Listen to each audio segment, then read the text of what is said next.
man.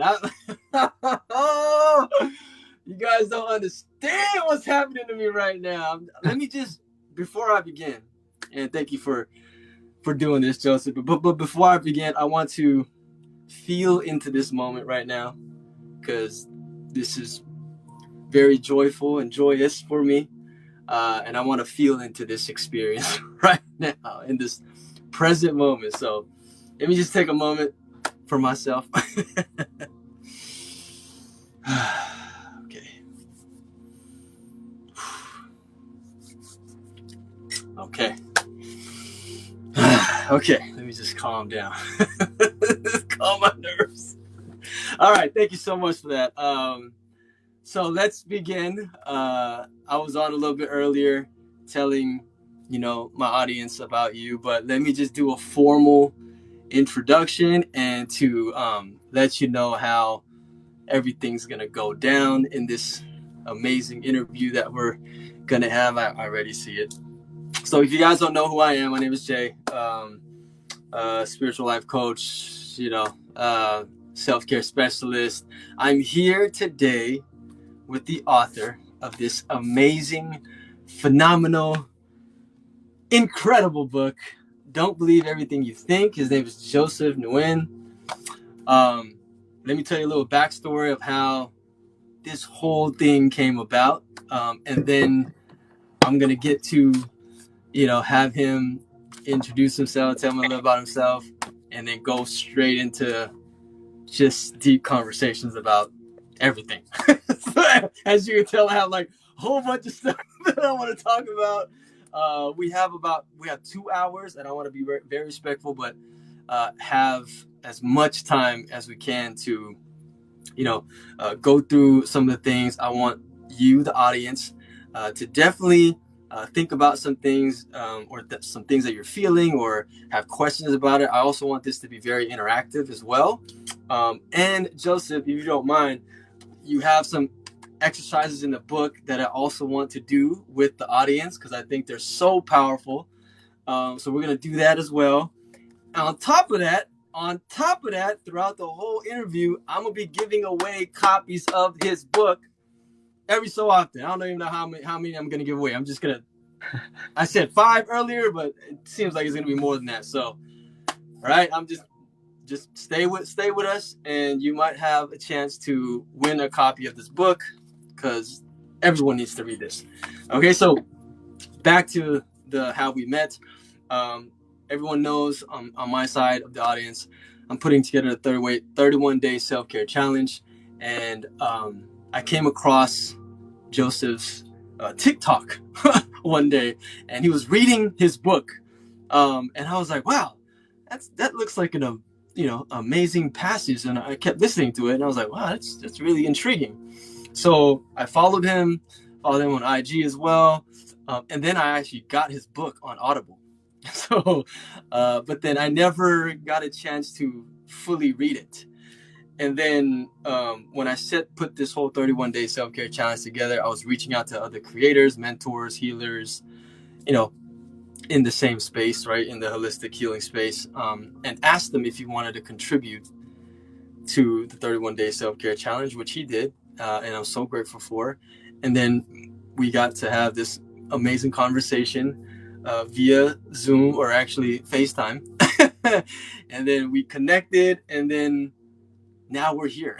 And in the middle of all that, I actually listened to his audiobook in one sitting, 2.5 hours straight. And and I'm not gonna spill the beans because you already know how I'm feeling by my body language, but just so that's it right now. So you guys know the backstory of how we came together with this fusion of this interview. But now I want Joseph to go ahead and introduce yourself to the audience, please. Yeah. Introductions are always so funny. I feel like I feel like I usually don't enjoy or necessarily feel the need to introduce, because it's actually why. Well, because I don't want people getting attached to like my story and whatnot. Right. me. So like if you notice in the back of the book, like I don't have a picture of me or my own bio or anything like that because I wanted the message to be the focus instead of like me. Because usually when I read books in the past, yeah, exactly. It's just there's nothing. It's just Nothing. There's no picture. Nothing. There's no. yeah, Just his website on the bottom. That's it. That's the whole name right there on the back. That's yeah. all. I wish I could have no name on there. Like Yeah. just erase everything, but there has to be something.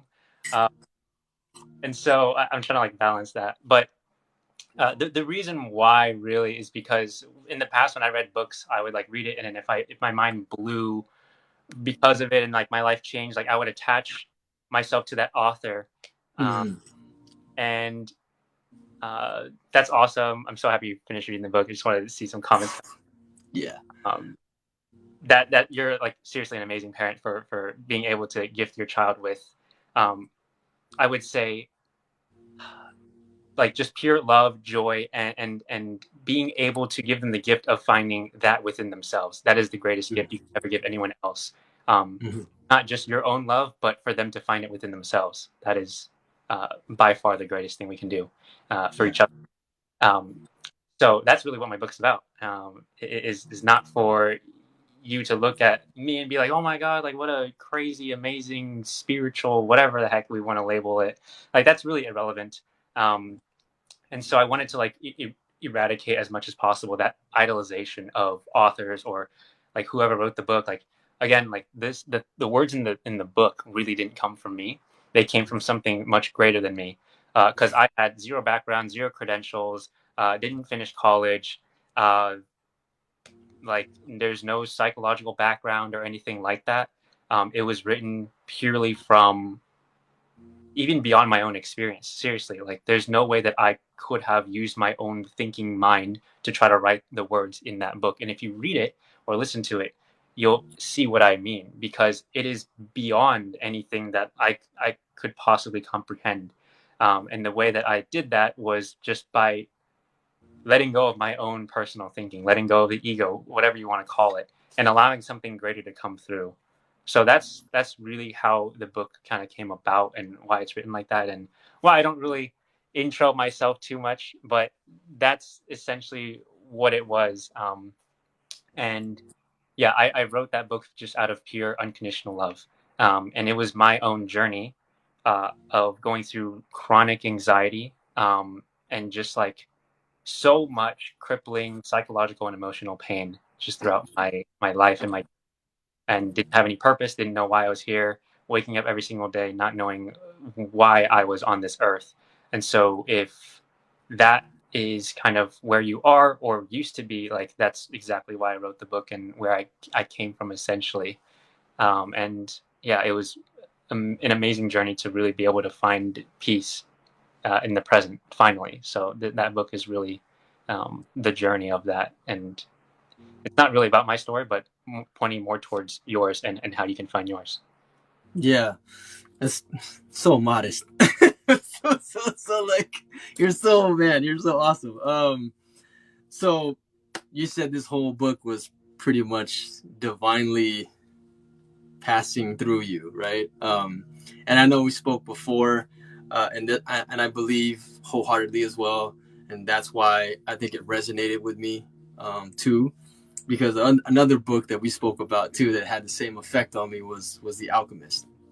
It's the only book that I reread in certain seasons of my life, and then things would pop out because it has a different meaning or it has a different context, or it just spoke to me. And I feel that your book, I know your book is going to be the same way. Down the line, I'm going to read it and I'm going to be like, I needed to hear that, I needed to hear that like 2-3 years from now, so that whole process of being able to just surrender to this unconditional love. um how was that for you? How was that like for you, like as you were writing the book and as this was just flowing through you? Like what was going on around you?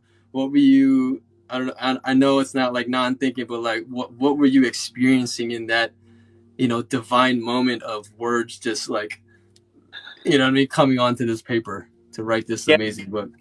What's funny is like I wasn't like going into it being like, all right, let's channel as much divine thought as I possibly could and Right. just milk God. Like I feel like that's how people usually try to manifest, right? They're like, Yeah, yeah, all right, I'm gonna sit down for an hour and a half and yeah, just intense meditation and yeah. just feel all the success that I want and just like try to like put almost like put God in a chokehold and is like, I'm gonna until I completely manifest this life that I'm like that just doesn't work for me. It might work for some people, but it just didn't for me. It just felt so uh, uh, I would say it just took so much effort, unnecessary effort. And I feel like that's not how love feels. I feel like love, true love, unconditional love feels very effortless. Mhm, It is abundant.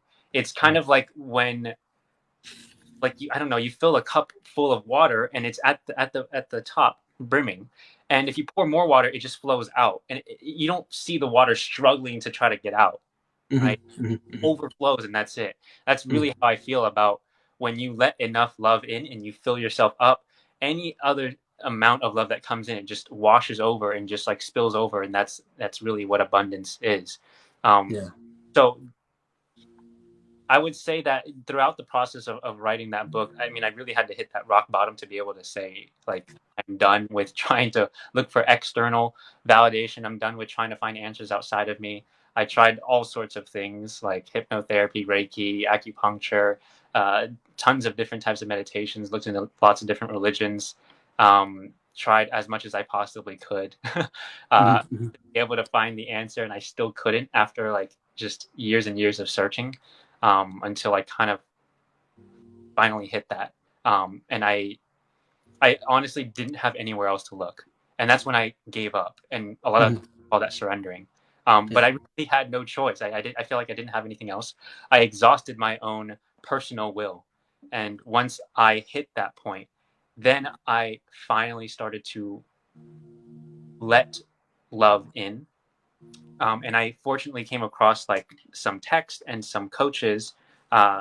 And in the book, I talk about the three principles, but really being able to understand that was the root cause of all my suffering. That was when I started to let go of things in my life. Like I was so attached to thinking, so attached to figuring out life, so attached to trying to figure out my purpose that I had none.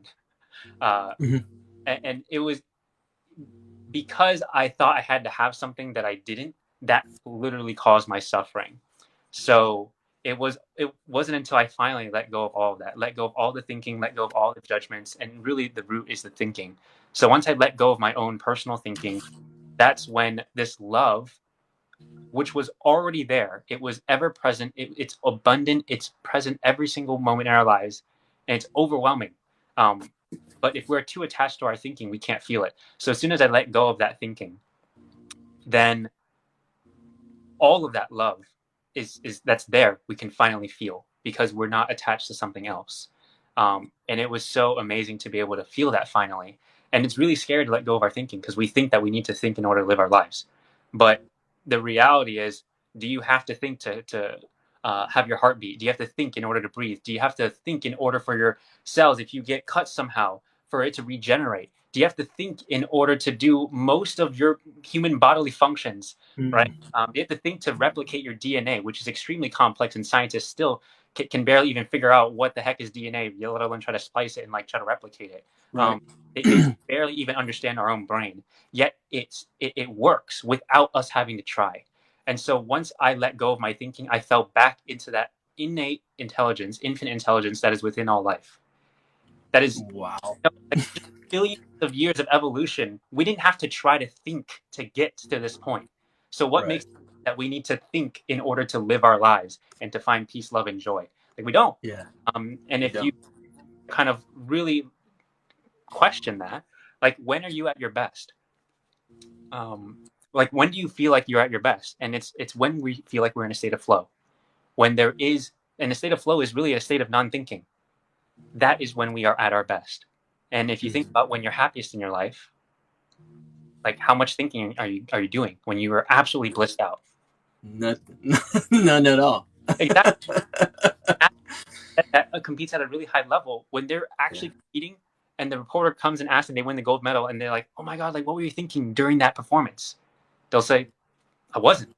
it wasn't. Yeah, That's it just, yeah, when we are unencumbered by the thinking, when we let go of our thinking, when we're fully present and one with what we're doing. That's called flow. That's the same thing as non-thinking. That's the same thing as being present. That's the same thing as the state of meditation and the state of enlightenment. Um, yeah, that is a state of full surrender to what is right now versus what we think we have to do or what we right. think we have to be like. So Yeah, that's really how I felt when I wrote it. And to go a long story short, like as I was writing it, I had to continually surrender. It wasn't like an easy, like I always encountered thinking like, how long should the book be? How many examples do I mm, need to give? Like, I don't have any credentials. Who's going to listen to what I have to say? How am I going to market it? Like, why would anyone even want to pick up this book? Um, like, I had no credentials. I didn't have any case studies. I didn't have any PhD or anything like that. And so there's so much thinking that happened that it really made me very anxious. I overthought a lot, and it was very nerve wracking because I was trying to go up against. I was like, how can I possibly write a book like The Alchemist or like The Power of Now or anything like that? Like, who do I think I am to be able to mm, be attempt to do that? And I mm, had like this sudden like epiphany. It seems so tiny in comparison to gurus and monks and that have been doing this for decades at a time, that have been immersed in their own religion and text for mm. God knows how long. And who am I to come in like a few months in to think that well, I discovered this literally like a month or two prior that I can write about this. Yeah, So you could see how much thinking was going on in it. And when I let that go, it flowed. it just flowed. It Wow. flowed. Like Yes. like who cares? Yeah, Have that. It doesn't like the universe doesn't care about what you think. It the loves universe doesn't care what you you. think. Yeah. Yeah, but it will still love you unconditionally, and it Mhm. once you finally let go, all of that unconditional love can finally pour in, and we can feel all that peace, love, and joy in the present moment. Um, and so that's really how I felt like once I finally was saying like, okay, I'm just gonna sit here and see what happens, and something always comes in. Yeah, Something always comes in. Your intuition always speaks to you, and if you allow it to do so and you tune into it, the more that you trust your intuition, the more it trusts you. yeah. That's really what happened during the writing of the book when I allowed that to happen. And that is why it is very special. And I think that's why that is the reason why I feel and think that I connected with it so much.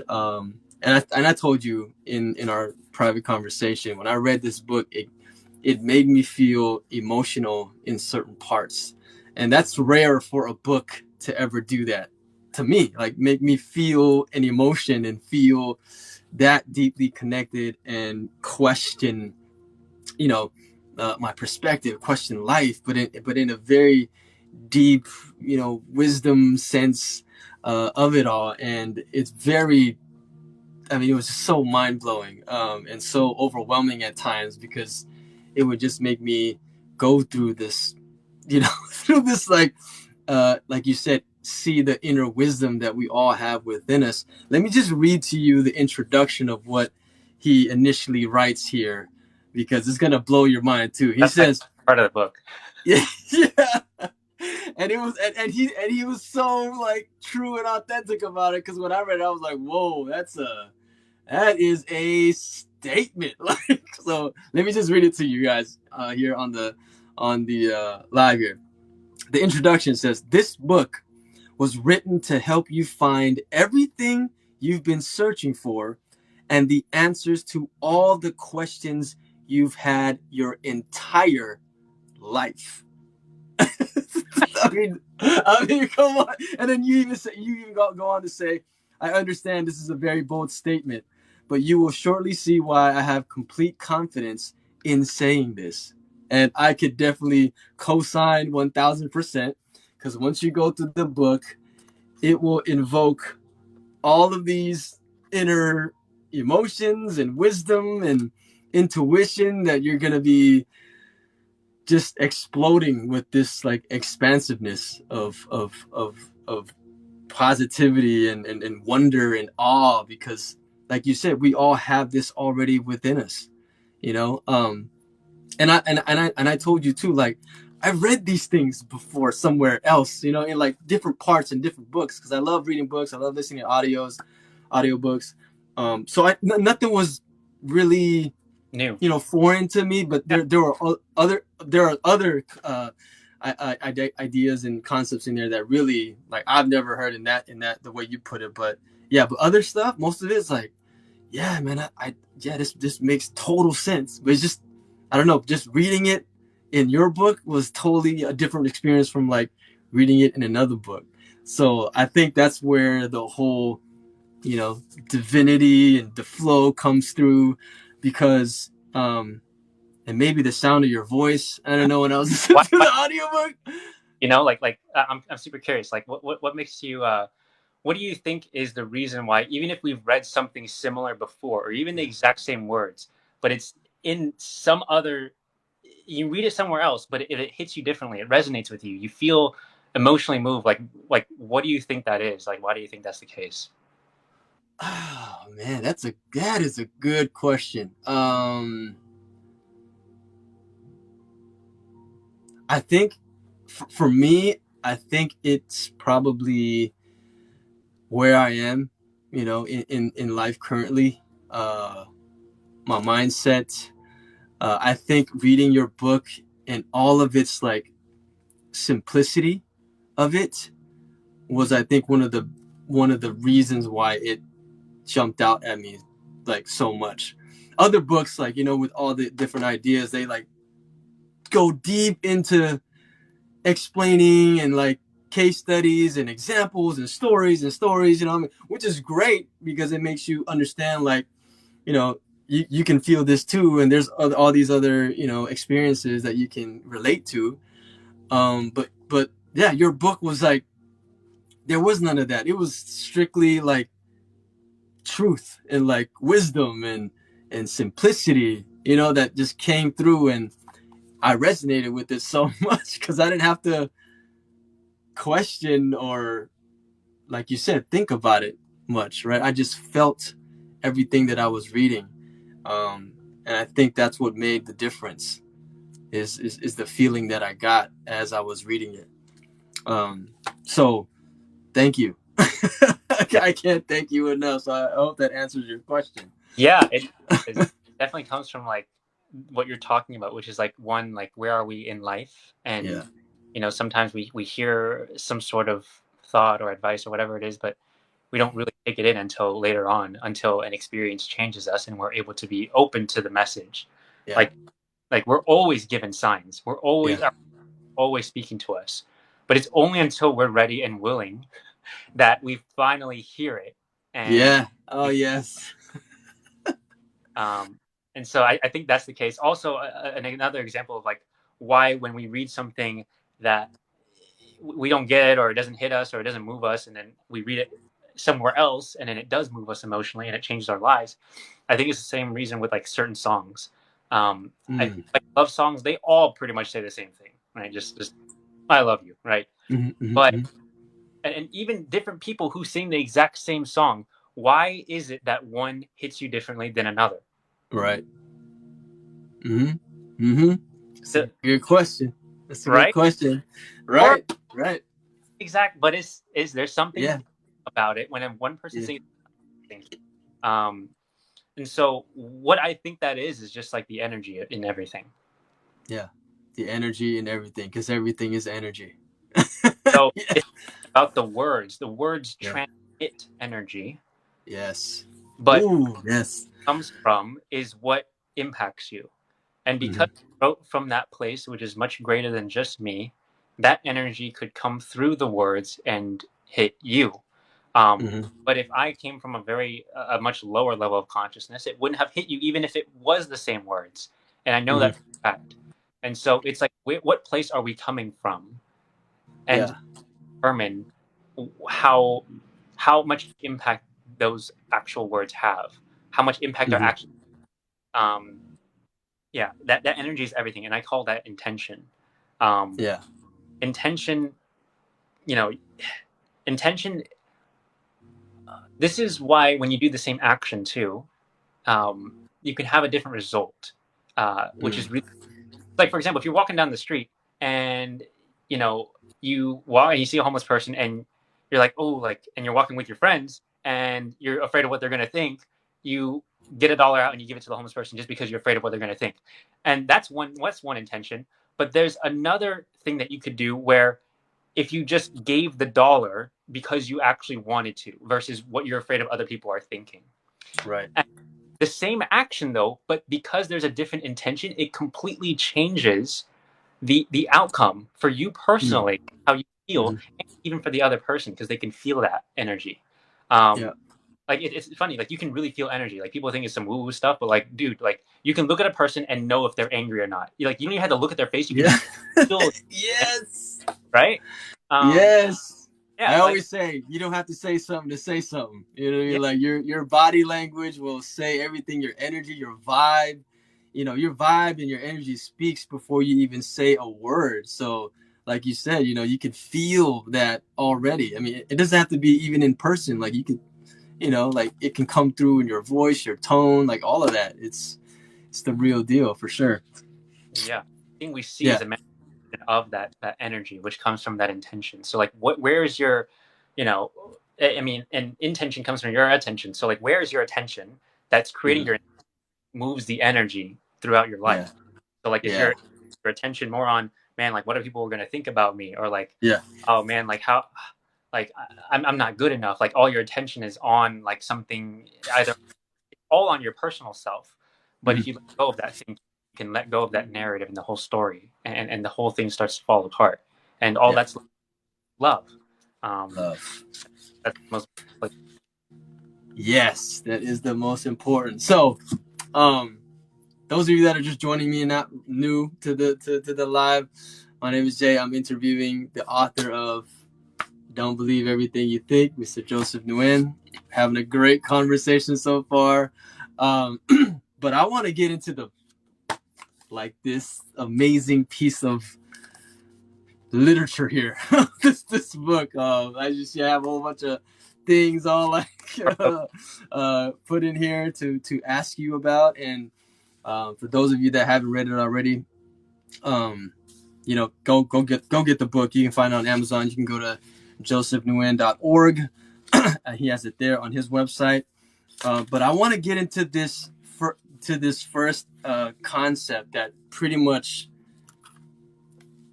dismantled my whole, you know, understanding of these two things. And I'm pretty sure some of you will like get mind blown when you hear this too. I think it was in chapter 2. Was it chapter 2? Yeah. The difference between thought and thinking. So there's a difference between the two. Where thoughts come from and all that stuff, and then the thinking, because there's even a difference in how you explain the two. So, Joseph, can you explain the difference and use some examples so that our audience that are here can understand it? yeah, it's that was a 100% a divine download because there's no way I could have come up with You that. said, did you hear it? Did you hear that? It was a divine download. Oh my god! Yes. There's no way Woo! I could have tried to think of that on my own. Um, Yeah. I think that came just literally sitting there one day. And I was like, what? How do I even distinguish? Right? Because I was like, if I know thinking is the root cause of my suffering, when I let go of it, what the heck happens? Mm-hmm. Is Mm-hmm. silence. And I Mm-hmm. realized that there isn't just silence when I let go of my thinking. There are thoughts. And so I was like, are thoughts the root cause of suffering then? Yeah. And I realized that because I have a thought doesn't mean that I have an emotional reaction to it. There's a big difference. Mm-hmm. Thoughts are the energetic mental raw materials that come from the universe. It just plops into our heads. Where do thoughts come from? We have no idea. But it Mm-hmm. just pops into our heads and they are inherently neutral. Thoughts do not affect us until we begin thinking about our thoughts. And that's the difference. Thoughts are just, it's just literally just information. It comes in, and then our thinking that's when we apply our own judgments, our own opinions, our own criticisms, our own biases on them, and that's what creates the conditions that make us suffer. Thinking Mm-hmm. is like, for example, it could be like your shirt, right? The thought that comes in is that's a red shirt. That's a thought, neutral. But thinking would be that is an ugly shirt, or you know, Yeah. that's like a beautiful shirt. That could be great too. But Yeah. there's a difference between those two, and it's like when we start thinking, it's like no, like even during this interview, it could be like, is what I'm saying right? It's like the initial thought is I am here with Jay, being able to share some beautiful, beautiful, uh, just peace, love, and joy with the whole entire world.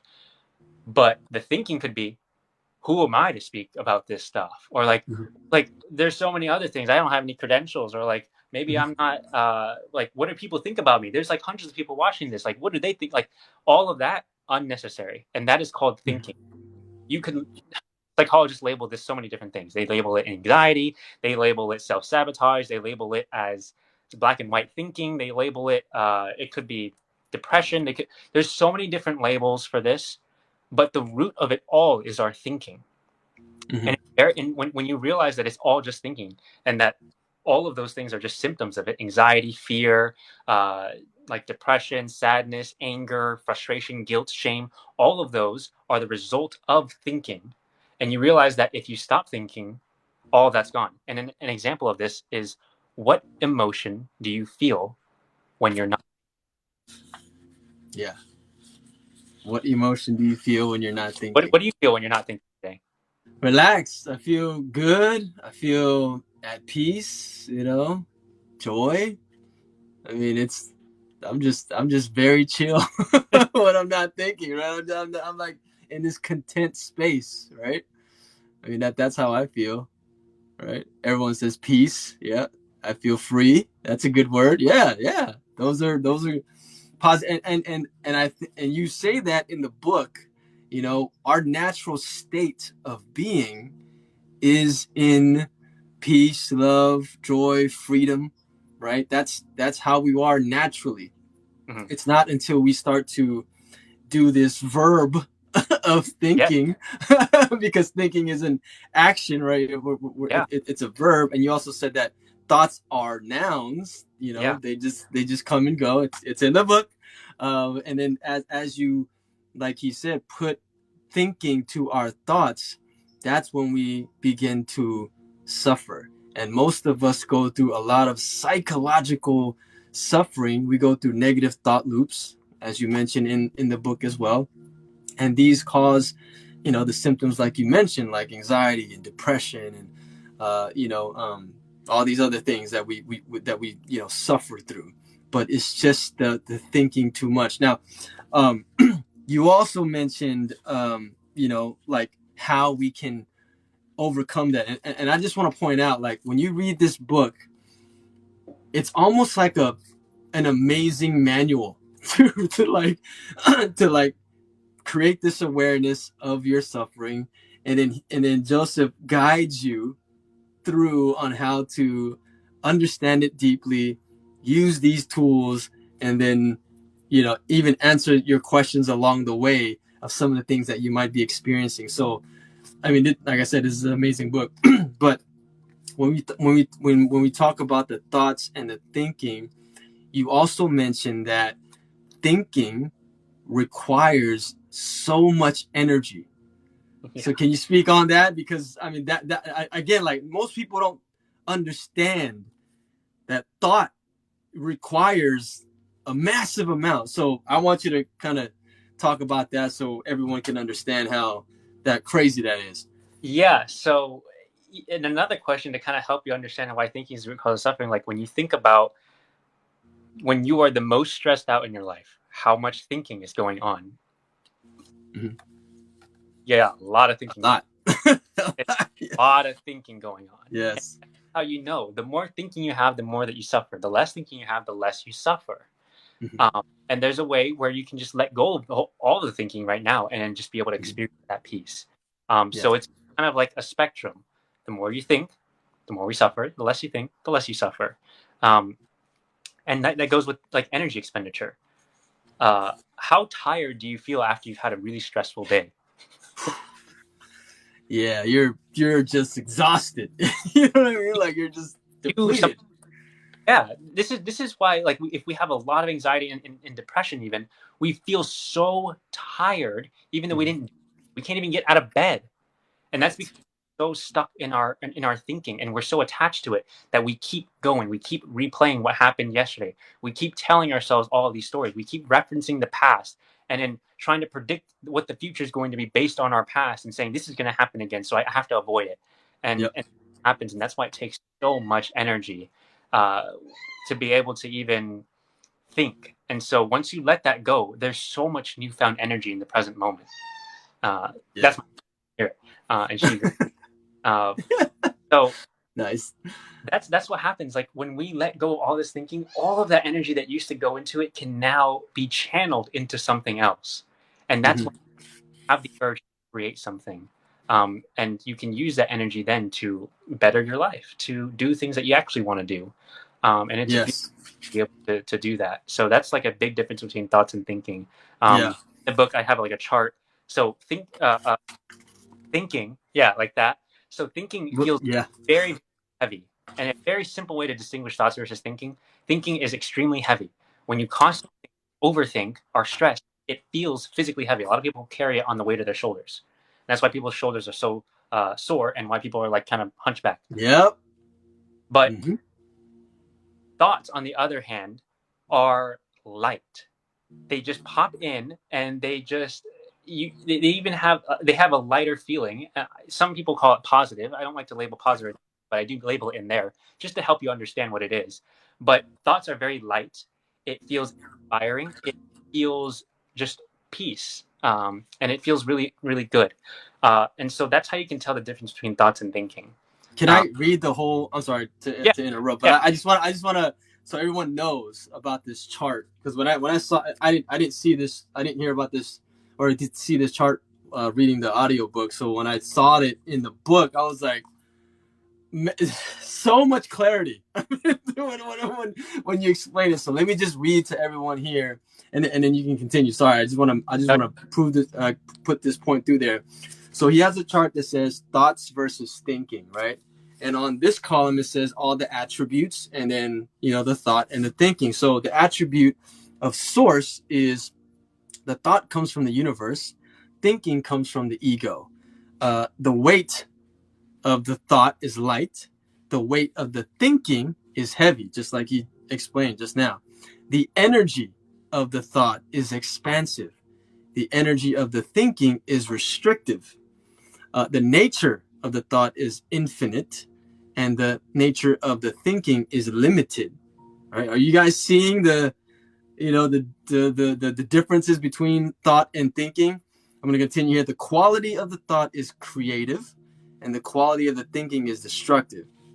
The charge of the thought is positive, the charge of the thinking is negative. I love this one. The essence of the thought is divine. The essence of thinking is mortal. That means we are the ones that are causing our own suffering. Oh my God. Mind blowing, I'll tell you. The feeling of the thought is alive. The feeling of thinking is stressful. Right? Most of our stress comes from us thinking, like we just mentioned. The emotion, this is important. The emotion of the thought is love.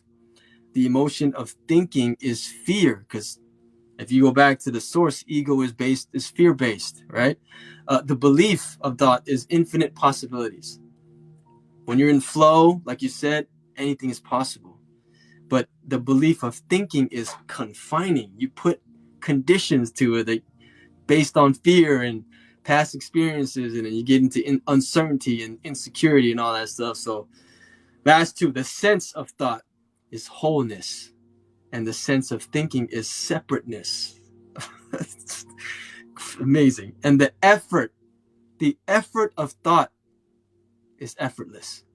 The effort of thinking is laborious.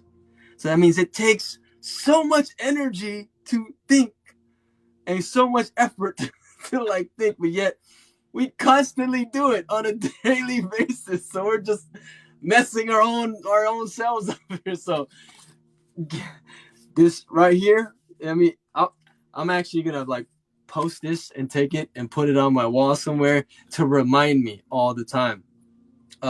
Every time I start to think, because if it starts to feel any of these things or I start to sense any of the things, right there, I'm just shut it down and kind of just try to go into the flow. So, sorry, I just had to say that.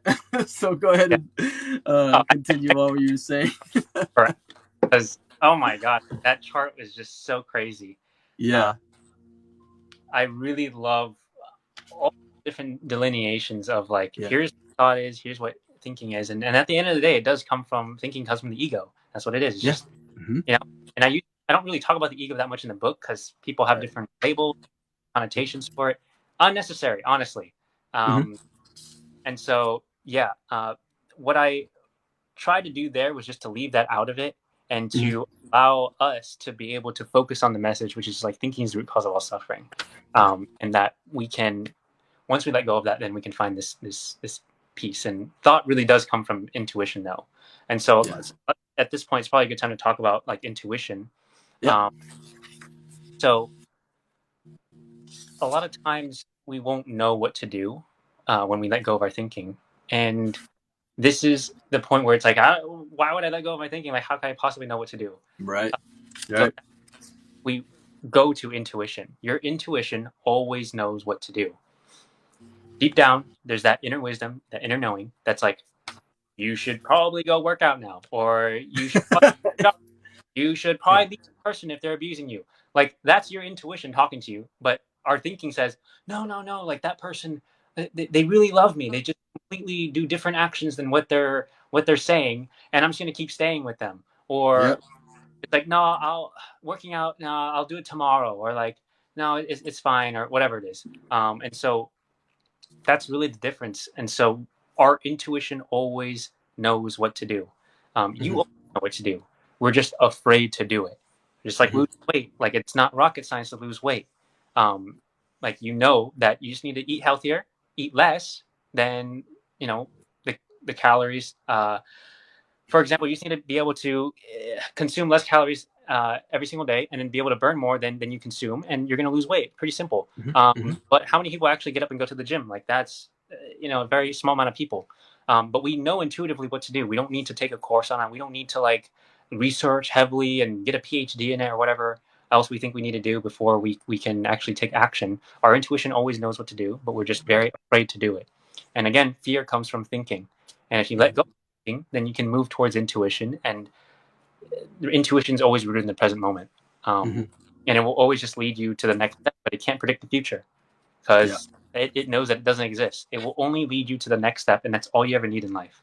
Yeah. What's your intuition will lead you there, and Yeah. it's in the unknown. So that's why it's very scary. Our intuition is, Mm-hmm. our thoughts are in the unknown because it just pops out of nowhere. We can't try to predict our next thought. Try to predict your next thought right now. We No, can't. you can't. Yeah. You And can't. You try can't. to Wow. or had the thought, so that doesn't Yeah. count. Yeah. Yeah. Yeah. Yeah. Yeah. Yeah. That's a So bit. Oh man, I wanted to hit on that point about this whole intuition thing because I truly, firmly, 1,000% believe that too. We all have this inner nudging and inner guide that's telling us this is what you need to do, and like you said, most of us doesn't listen to it. And shameless plug, even with the 31-day self-care challenge, like I tell everyone that's going to join, like this isn't anything proprietary or secretive. Like all the activities that we're gonna do, like they're good for you. Like meditation is good for you. Journaling can help.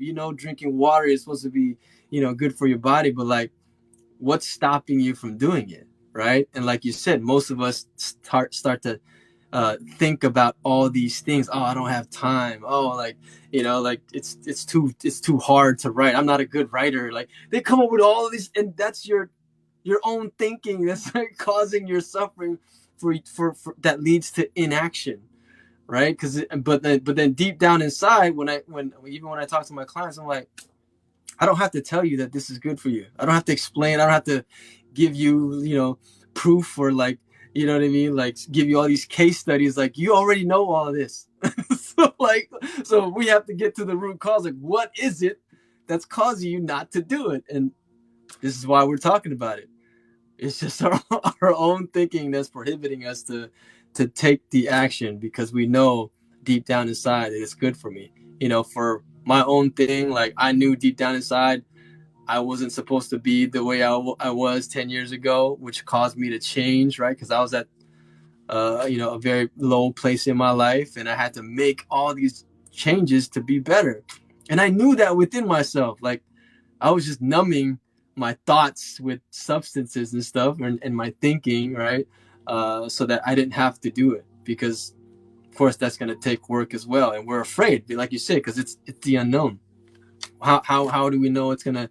How do we know we're gonna get there? You know, how do we know like it is gonna work? Or, the whole thing is about like having the expectation too. Like, what if I don't get there? Or what if something happens along the way? Like, but that's all of our own suffering that we're coming up with. So incredible, incredible. Let me just read one thing that you said in the book too, which was like amazing, along with a whole bunch of other stuff that was amazing. But you said, I think in chapter 4, yeah,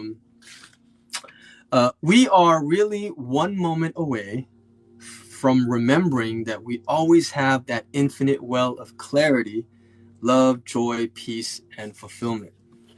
One moment away. So, can you explain deeper how that can happen to anyone at any time?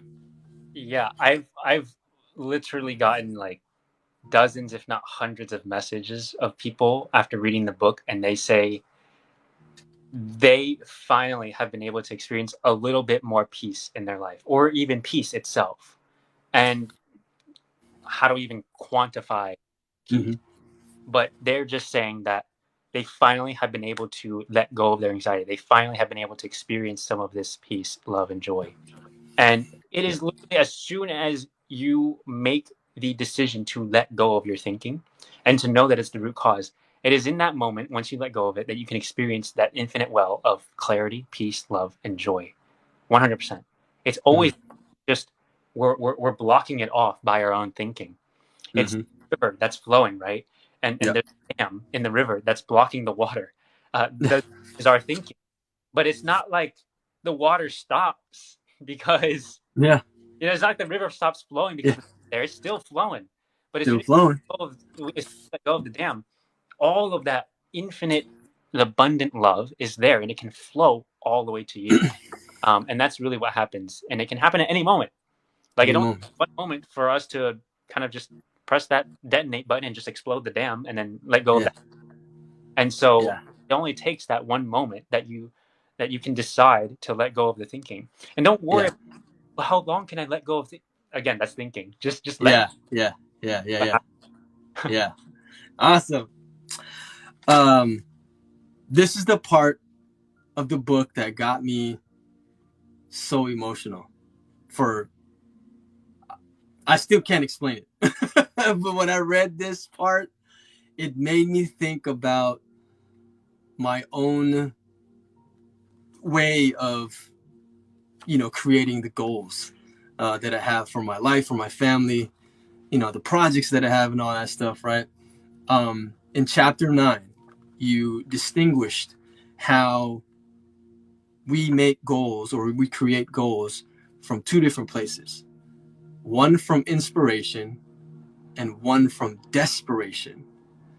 And when I read that, when I heard that, I paused my audiobook and I sat there, and all of these amazing divine downloads and feelings came to me. I'm like, oh my gosh. And then you were explaining how it's different when you're creating goals through inspiration. Like you said, it's very effortless. It just flows through and there's no conditions. You just want to do it, right? But if it's through desperation, it's like there's all these things that you put, all these conditions that you put onto it. And then if we meet it, then like we get, we feel other certain emotions. But some people might even think out of desperation is good too. But I want you to like go into depth about the goal setting on and how it, how different it is coming from different places of inspiration and desperation. I think a lot of people need to hear this part because we're always like creating goals for ourselves. Yeah. Well, I want to know what divine downloads you got when I'm more. Oh man, it wasn't divine, but it was like it wasn't really like a download. It was more like the divine was showing me the truth of how I created some of my goals. And I can honestly say some of it was from desperation, like I need to pay my bills. I need to, like provide for my family. Like, dang, I need to, get this out because of XYZ expectation. And it was out of desperation. And when I came to that truth, I think that's what got me like emotional because I was like, man, that's it was like a good slap in the of the face because it wasn't something that I wanted to do. It didn't feel right to me, Mm. at that moment. So that was the realization that I had, and like I said, that's why I probably felt all of those emotions because when because I know how it feels to be inspired. Like you said, you get into that flow, and then things just come to you, ideas just come to you, and then you just go through it. Time and space doesn't even matter. Like you just are in this non-thinking space, and things just come out. So when I realized that, like it just made me see everything, and now it's like changed the way I even do anything now. So yeah, that's how my experience was. Yeah. What's an example of like the goal created out of desperation and the example Yeah, of one created out of inspiration now? for me, Hmm. yeah, for me, well, you know, um, for me, it's in the feeling that I get and the effortlessness that I feel when the ideas come. Um, right now, especially right now, my wife and I are like we're in this place where like all of these ideas are just flowing in. Like it's just like idea after idea after idea after idea. It's sometimes overwhelming, right? And sometimes I kind of have to like sit with it. And this is something that I've never, you know, um, was able to be aware enough to do at the time because I was just implementing so many things at the same time, right? Uh, and then I wasn't really aware of where it was coming from. And then now that I can have this awareness and allowing myself to pause as I'm collecting or like getting all of these inspirations, I can then make the decision like, okay, this is what I'm gonna do, or this is what we're gonna do, or this doesn't feel right, this feels right, you know so now it's like now it's like that. So it's been such an crazy last couple of days so far, because of that whole mindset shift about goal creating. So you're making me cry.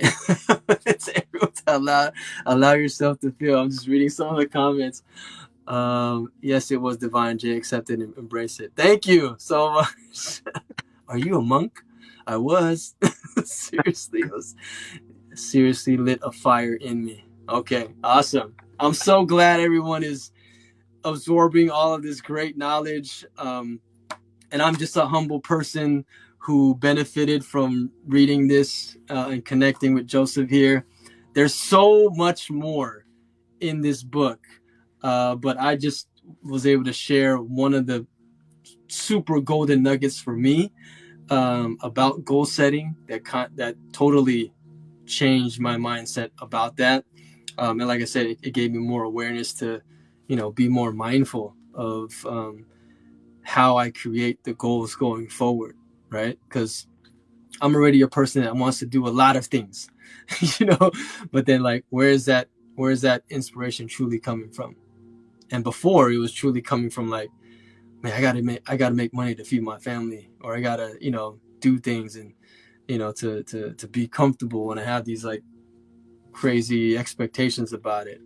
So that definitely is heavier than like letting it effortlessly come, as I work on it. Like, to be honest, like the self-care challenge that I've done in the last 5 times, that was, I believe, divinely guided for me.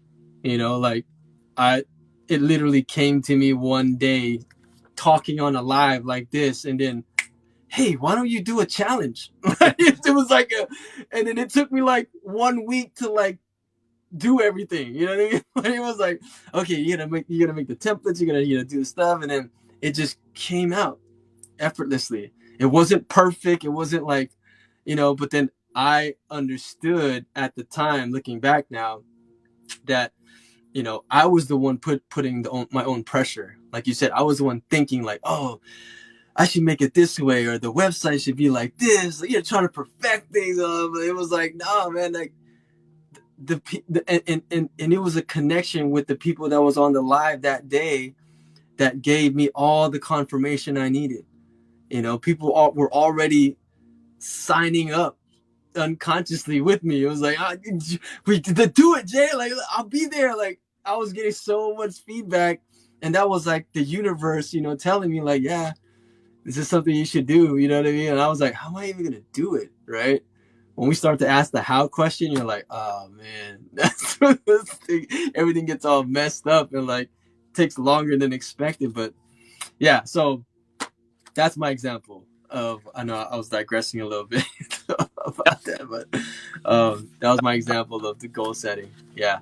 Yeah, I asked because I wanted to bring it to life and not keep it in theory. That's where all this is rooted, is like in personal experience, and like Yeah. you doing that is kind of the epitome of being able to, like, what happens in life when we actually realize some of these things. Uh, Yeah. so it's really cool to see, like, for example, like that thought that you had to start the self-care challenge, like that was intuition, 100%, just came out of nowhere. 100, That's yeah, for sure. like you didn't 100%, bro. think of that thing. No, it literally, like you said, it just literally came to me, and because everyone just kept asking me on the live, like, what do you do, Jay? How do you start your healing journey? Like, what were you doing? And I was just explaining my self care routine, and then it was like an aha moment. Like, wait, if everyone is asking me, like, why don't I just help everybody and then like do a challenge, like, and even that was like, even when I was really thinking about it, I'm like, wait, why do I have to challenge people to do self care? Like, isn't that really already practical? Like, I'm thinking like everyone should already know that that's important. Like and then my thinking mind was already playing all these different scenarios and stuff. I'm like, is it even gonna work? Like, like what? Like, who would even sign up for that? Like, isn't the information all out there already? Like, all the stuff came to me, right? I mean, we all go through it when these divine, ideas come, and this is what we've been talking about for the last hour. We start to get into that thinking action, and things, just kind of, it leads to inaction. But thankfully, right, I was able to, just continue with the flow and create it, right? Because once you start like creating things, the energy of the thought, I feel like, goes into the creation mode, and you get this momentum, and then you're in this beautiful flow of things, and things just like manifest, like kind of like out of nowhere. It's like, oh wow, like I got this done in like a week. What? I made the website, I made the core, I made the whole thing, I made the PDF, like, and I literally sat there and I was like, I'm actually gonna do this like on tomorrow. Like, I'm really gonna do it. Like, you're shocked, as it all happened for you. That's what happens when you follow intuition. And Yes. intuition always and only speaks in the present moment. It doesn't say, "Oh, like what's going to happen in the future? Like what happens if this?" It doesn't say that. It doesn't say, what if. It just says, "Try this." The intuition always invites you to try something, to do something, I and love that. say, do this because. Mm, Never.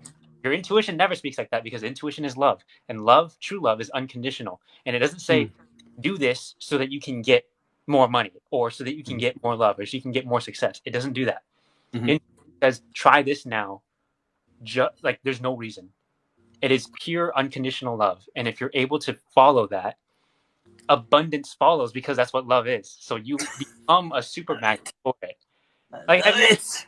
that's fully tapped into their intuition, following their intuition all the way, fully and unapologetically themselves? Have you ever been not in awe of that person? Like everyone knows someone that's like that. That's Mm-hmm, just mm-hmm, unapologetically, doesn't care what anyone else thinks, mm-hmm, full of love, full of energy, mm-hmm, disregard any social norms or anything like that and what mm-hmm, people think they should be like. That mm-hmm. person, it is impossible not to attract people and not to attract abundance when you're in that state. And every single person has that within them. It may not be like bouncing up and down, right? Mm-hmm. But you have your own expression of what abundance looks like. And once you're able to say yes to that and be okay with being in the unknown, because Yeah, that's where God lives. God lives in the yeah, unknown. He doesn't live yeah, in the future. God doesn't live in the past. yeah, God lives in the present, and the present is unknown. Do you know what's going to happen in the next 2 seconds? No, we don't. Something could happen. We have no idea what it yeah, is. But yeah, that's why God lives in the present moment, and that's yeah, why God is in the unknown. Uh, yeah. and that's Yeah. why. Someone says, "Amen, Joseph. Amen."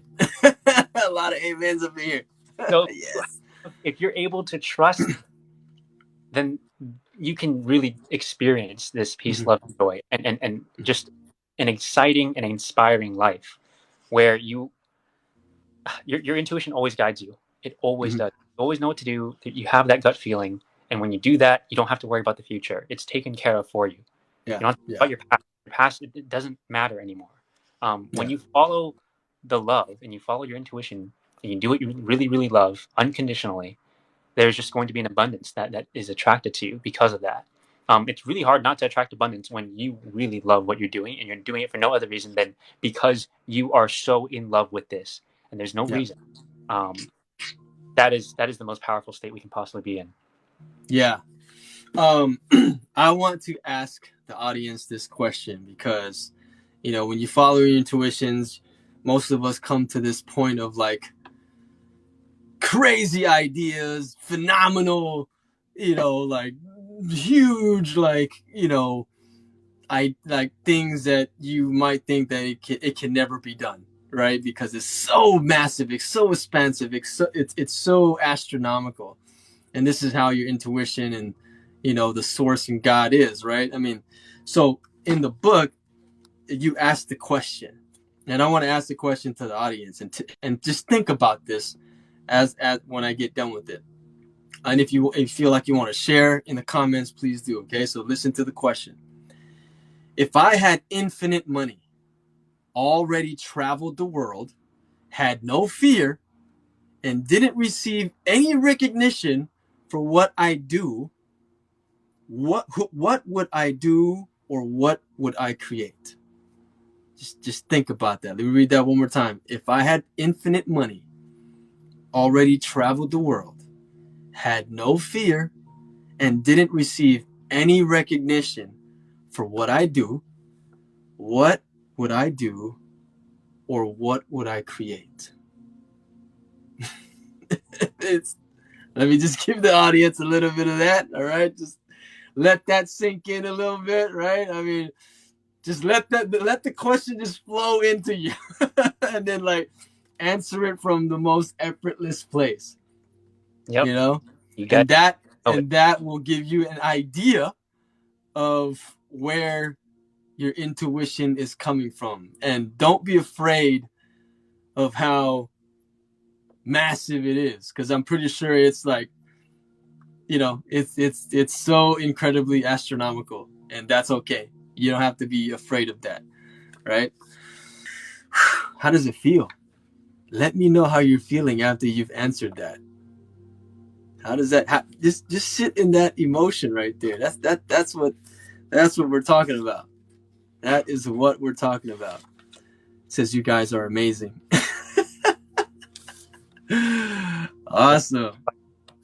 How it works. Yeah. So, Joseph has all of those different protocols to give you more deeper understanding of those things that you feel, where intuition comes from, where thoughts originate from. Like, it's so simply explained that it's hard to misunderstand things. But I wanted to go back a little bit because I think this is super important, and I wanted to get your more background on how you came to understand it for yourself. You mentioned one of your teachers, Sydney Banks, um, and I really don't are not familiar with him and his work, but in your book you explained the universal mind, universal consciousness, and universal thought, and he was I guess the pioneer and creator Yeah, of it. So how did you come across him, and how was that like impactful into your whole understanding of it all to put it in the book? yeah. So he kind of discovered the universal mind, consciousness, and thought, and that's really where our human experience comes from. If we remove one of those things, we don't have a human experience. So, just to explain very simply, and knowing these three things isn't really too important to understanding the root cause of suffering and being able to find peace, love, and joy now.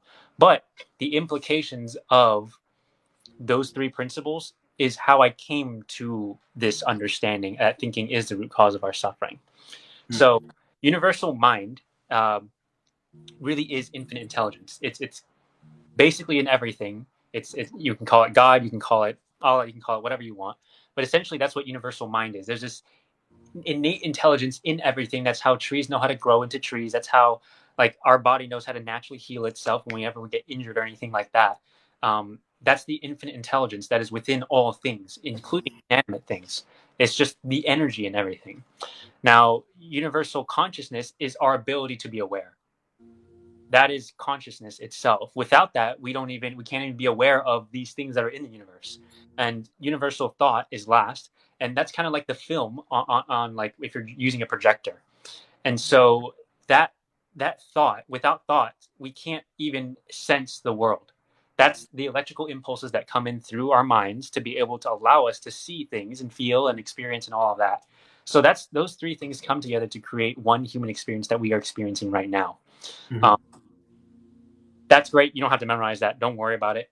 The Yeah. implications of those principles is what's even more important, which is there our natural state is peace, love, and joy, because that is the essence of what the divine is. That's what the essence of the universe is. It is peace, love, and joy when we let go of our thinking. So, and our consciousness is pretty important too. It's our ability to be aware. And so, what that means is that that's why I say in any single moment, we are only one moment away from experiencing this peace, love, and joy. The reason why is an object in motion will stay in motion unless acted upon by an external force. So Mm-hmm. our negative thinking cycles will it is that object that will continue to be in motion unless it's acted upon by an external force. Thankfully, we have consciousness and we can act as that external force upon ourselves and interrupt that negative thinking by asking a question. And that's why I have so many questions in the book. That is the only way you can interrupt a thinking pattern. It is through a question that begins to allow you to break that pattern.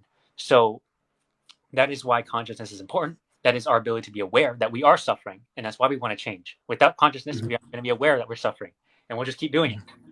Mm-hmm. Uh, Mm-hmm. and thought, lastly, is our ability to even have that information even come into our own consciousness, so that we can experience, life itself. So like for example, if we're speaking English, that thought comes in, and we need to be able to have that in order to create something. I call that like you know uh, that's essentially like the colors on a painting palette so that we can essentially paint on the canvas and bring it to life. So Mm-hmm. those three things come together to be able to create that. Um, so yeah, that's really where the root cause of suffering comes from, which is our thinking. And if we let go of all that, then we can experience all of these three things at once Yeah. together in that way. Yeah. I have a question here. Lexi says, can we talk about the positive thinking part? That's a pretty good question, because you mentioned in the book, about positive thinking, and there are, that you don't have to feel positive emotions that come from positive thinking, right? So, So can you we expand have on that? a very interesting one. So and that's a great question. Was it Lexi? Or Lexi, yeah, okay, cool. Lexi. So Lexi, I'm sure you're aware of the alter ego of positive thinking and how there's like toxic positivity within our social culture now, and it's very real. So why I avoided using the word and term positive thinking is because a lot of times when we try to think positive, it actually has the inverse effect. So you've probably tried this too, where you're like, okay, I am love, I am whole, I am all these things, like I am good enough. Like, how much does that work? Like really long term? Like how like if you only feel peace, love, and joy while you're doing that and saying that to yourself, which I don't know if you really are. For me, when I tried that, it might have lasted like a few seconds and that's it. I'm not too concerned about how I feel like for the moment that I'm trying to think of that thing. Because as soon as that positive thinking goes, what happens? We're back Yeah, to you go right back to, yeah. Hmm. exactly. So that's why it can work a little bit, but it's not a long term solution because how are you going to go about your day? I'm trying to think of this practically, right? That's why I'm like a really big proponent of like trying to make spirituality very, very practical. Like, how do we live our daily lives with spirituality? If we meditate for an hour in the morning, fantastic. If we're blissed out, that's great. But what about the rest of the day? Are you just going to suffer? Like, what's the Hmm. point of Hmm. an hour if you're just going to suffer for the 23 other hours that you're conscious and so I'm like, what's the point of that? So are you really going to walk around all day and say to yourself, I am love, I am love, I am love, I am peace, like I am enough, like I'm so grateful. I'm so like, do you have to keep repeating that to yourself in order to feel peace, love, and joy? Do you want to have to keep? Hmm. And then I ask myself that, like, what happens when I let go of my thinking? Like, what emotion do you experience when you stop thinking or when you're not thinking? Peace, And love, and question, joy. when you are the happiest, most blissed out in your life, think of a moment when you were like that. Really feel and internalize that and go back to it. How much thinking was going on, or what thoughts were you having when you were in the happiest moment of your life? No thoughts. And if you have thoughts, it's like, oh, I'm so grateful for this moment. But you were already grateful prior to having that thought. So in Hmm. the book, I make a big distinction that says you don't even need to have a thought to experience peace, love, and joy. Hmm. You could be in a like you if you're in a complete state of no thinking and no thought, you are in a state of peace. And so that is why you don't necessarily need to do positive thinking because that is our natural state. You don't have to keep trying to be positive. You naturally are. And if you want to Hmm. look at anything, look at nature, anything in nature in its infancy. Does a baby have to try to be happy? Does a dog have to try to be happy?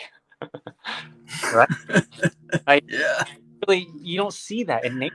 And that's that is our true nature as well. We've just been conditioned out of that to believe that we have to think, we have to try to figure everything out. We have to Hmm. predict the future. We have to plan ahead. We have to like do all of these things and consider all of these different variables when that's not necessarily true. Hmm. Know what to do in this moment, and that's all that matters. This moment is all we have. You don't have to keep trying to predict the future. You don't have to keep trying to force positivity. Um, Hmm. and it is such a relief knowing that because then I don't have to have like an alarm clock every 15 minutes. Hey, are you thinking positive? Hey, remember you are love. Hey, remember like Yeah. oh my god, like like I don't want you to have to do that, Lexi. You Yeah. don't have to try to be positive, and just think about your natural state. Who like when you're not thinking, how do you feel naturally? You're probably Hmm. joy. You're probably emanating with energy. You're probably just grateful for everything. You don't have to try to be that way. But Yeah. we feel like we have to try to do that when it's not true. Hmm. Hmm. But let me know Hmm. if that question. You have another one. Yeah. That was a really good. Yeah. That's awesome. That was a really good question. Joseph. chapter 11, and I think this is awesome because I feel everyone should, be doing this. Chapter 11 is about what do you do next after experiencing peace, joy, love, and fulfillment in the present, right? That's what the whole chapter is about. And then you speak about in that chapter that uh, we should have an activation ritual, right? And this is like a ritual to help get into the state of non-thinking. So can you talk more about that and give the audience some ways that they can have this type of activation ritual? Because when I saw that, I was like, oh, that's like self-care. You know what I mean? Like, it's the same thing. So, in your words, like explain that and give us some Yeah, examples, at a basic please. level, it's just a morning routine. I think that's one of the best times to be able to. Um, I mean, that's probably one of the best ways to start, right? Because if you don't have anything that grounds you, that you start the day off right, then it's really easy to get caught up in thinking again. For example, if you wake up and just like hit your phone and check your emails and all this Slack messages and all this start working, like you're going to be stressed. And the first thing you do in the morning is really the first thing you do in the morning is really a testament to what you're prioritizing in your life. So if you're checking your emails and all that stuff and working, you're prioritizing work over yourself. So what is your first thing in the morning? Oh, You got to fill up your cup. You got to put on your own oxygen mask before you do. yeah. Yeah, altruistic motives, right? You want to help the whole world. That's great. No big deal. And it's fine. You should be able to do that. But are you taking care of yourself first? Mm-hmm. You have to do that. Otherwise, you're going to run in an empty tank. You're going to be stressed out. You're going to be suffering yourself. And yes, you might be helping people, but is that really your true potential? Is that really the best way you could help someone uh, if you're not in a state of peace, love, and joy through non thinking? Yeah. So, yeah, an activation ritual literally doesn't matter what it is. Like, it's seriously, whatever you do that helps you to get into a state of just non-thinking, which is where you're able to let go of the thinking. Um, whatever helps you get into like a rest and digest state, where you're just sitting and you're calm, you're relaxed. Whatever helps you. You could put on piano music. You could do yoga. You could take a walk outside. Mm-hmm. You could Mm-hmm. play with your cats, dogs, whatever it is. But make sure you're prioritizing yourself first and putting that intention there really to connect with yourself and to be in that peaceful state. That is a grounding ritual. Most people have something like that are able to maintain this state of peace, love, and joy. So that's really how it works. Like, don't try to compare your own routine to someone else's. It really doesn't matter what you do. Whatever works for you, right? So that's Yes. the Oh thing. my God. That's, I think people who have been in my challenges. I literally had to explain that, right? About having these activities that keep you grounded, that keeps you in this state of being initially when we wake up. That's why I tell people, like, in the morning is the best time. There's no distractions, there's no worries. You're there by yourself and you get to fill your cup up however you want. I only provide the template as a starting guide. You don't have to continue to follow it, right? Like some of my students that go on and continue to do self-care, they come up with their own Yep. activation ritual, right? And that's awesome. Like as long as you're doing something to help yourself be in that state of non-thinking, like like you said, a lot of people do like gratitude journaling, praying, Yep. like all those things keep you grounded, and we need all of that because like Joseph said, like we're a society of putting everything else before us. And then like We got conditioned that way for sure. yeah, exactly, we got conditioned that way and programmed that way. And then when we do something for ourselves, we then start to feel guilty and like ashamed, and like, you know what I mean, like it doesn't feel right to us. But then like, and then we're fighting ourselves because deep down inside our intuition tells us, no, you're supposed to like take care of ourselves. So now we're like this internal battle between how we were conditioned and what internally we deeply feel inside, that what we're supposed to be doing is taking care of ourselves first.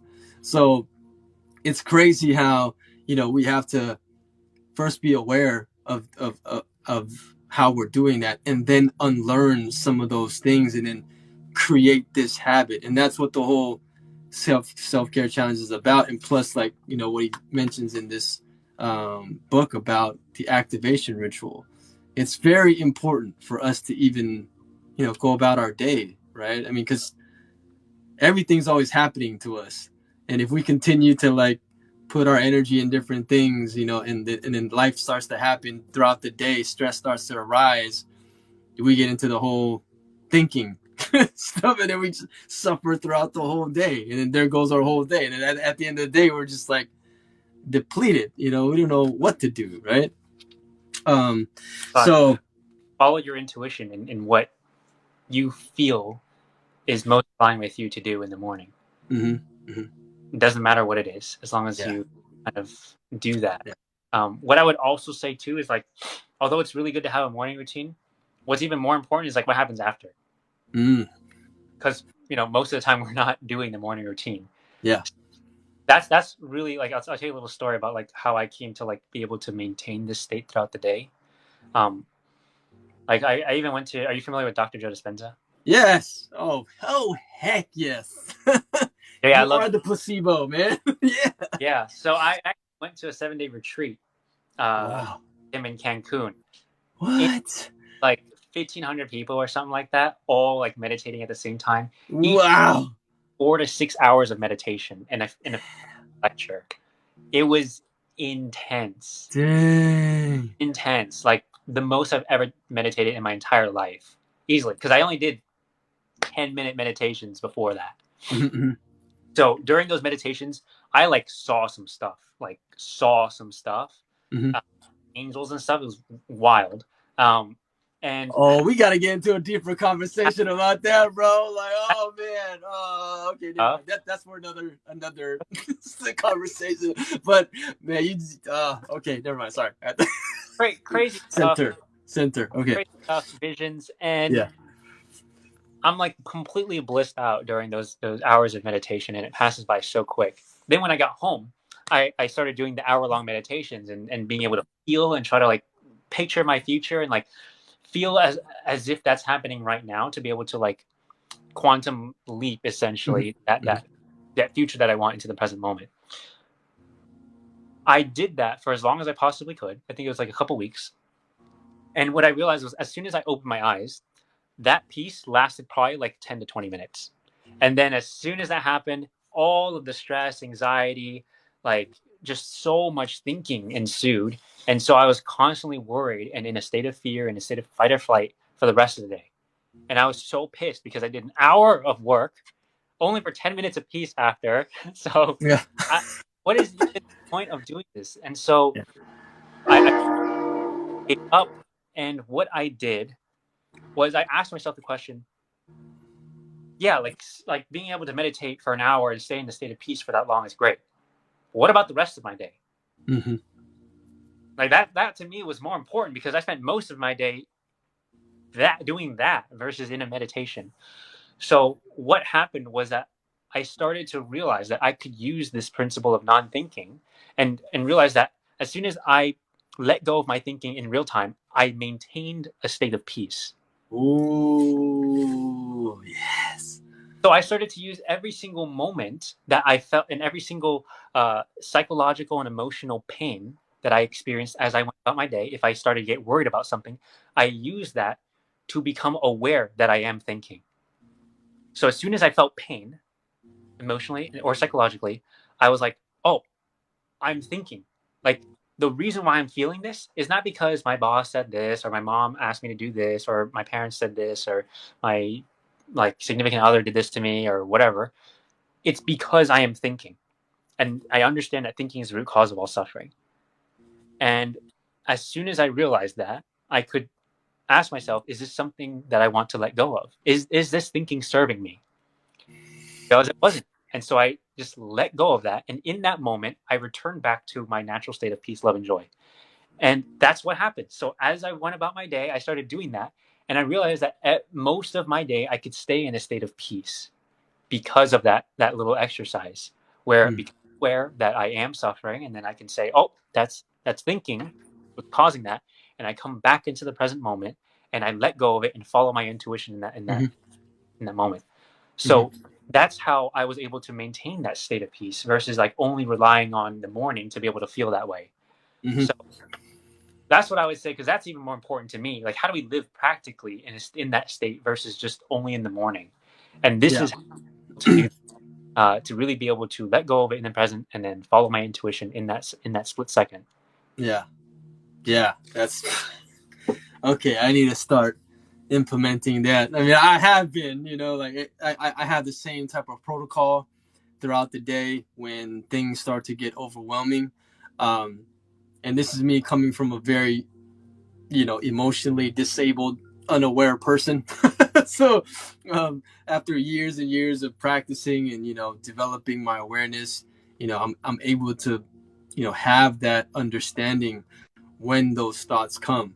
And like you, I will sit there, kind of breathe it out, and let myself, level out and have the thinking kind of dissipate and then try to go into this flow state of peace, love, and joy, right? I mean, you use the analogy in the book, which is great, about the murky water, right? A lot of us are when you think about thoughts and all these things and, feeling overwhelmed and stressed, when you have a cup of murky water, it's all murky initially, but when you just let it sit, all of the, dirt kind of, goes to the bottom, and then the water becomes clear. And that's where your thinking or thoughts are, right? You just let everything clear and you have all this clarity, and everything else is gone. So then you can make the decisions or go on with your, whatever you have to do in a very clear, peaceful way.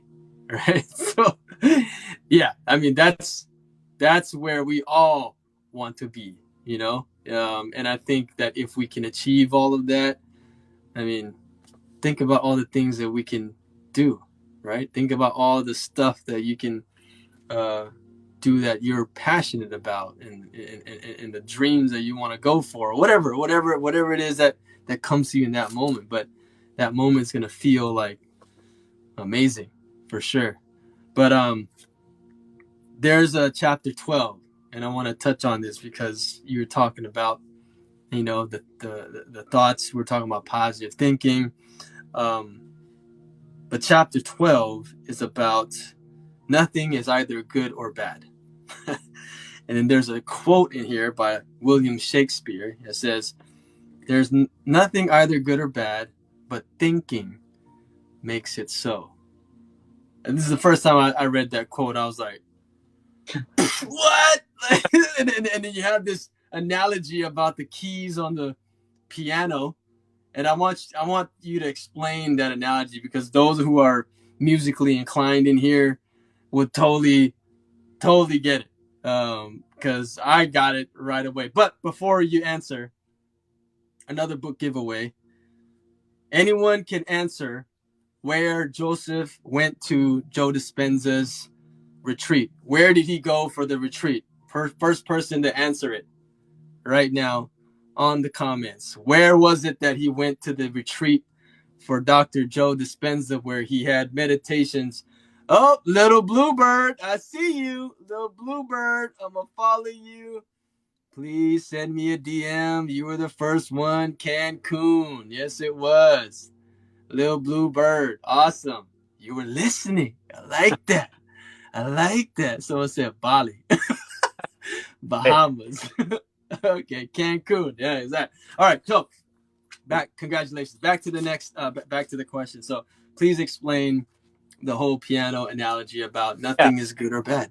yeah. So this was a crazy concept I didn't understand until like I started writing the book of like nothing in this world really is good or bad, but our thinking makes it so.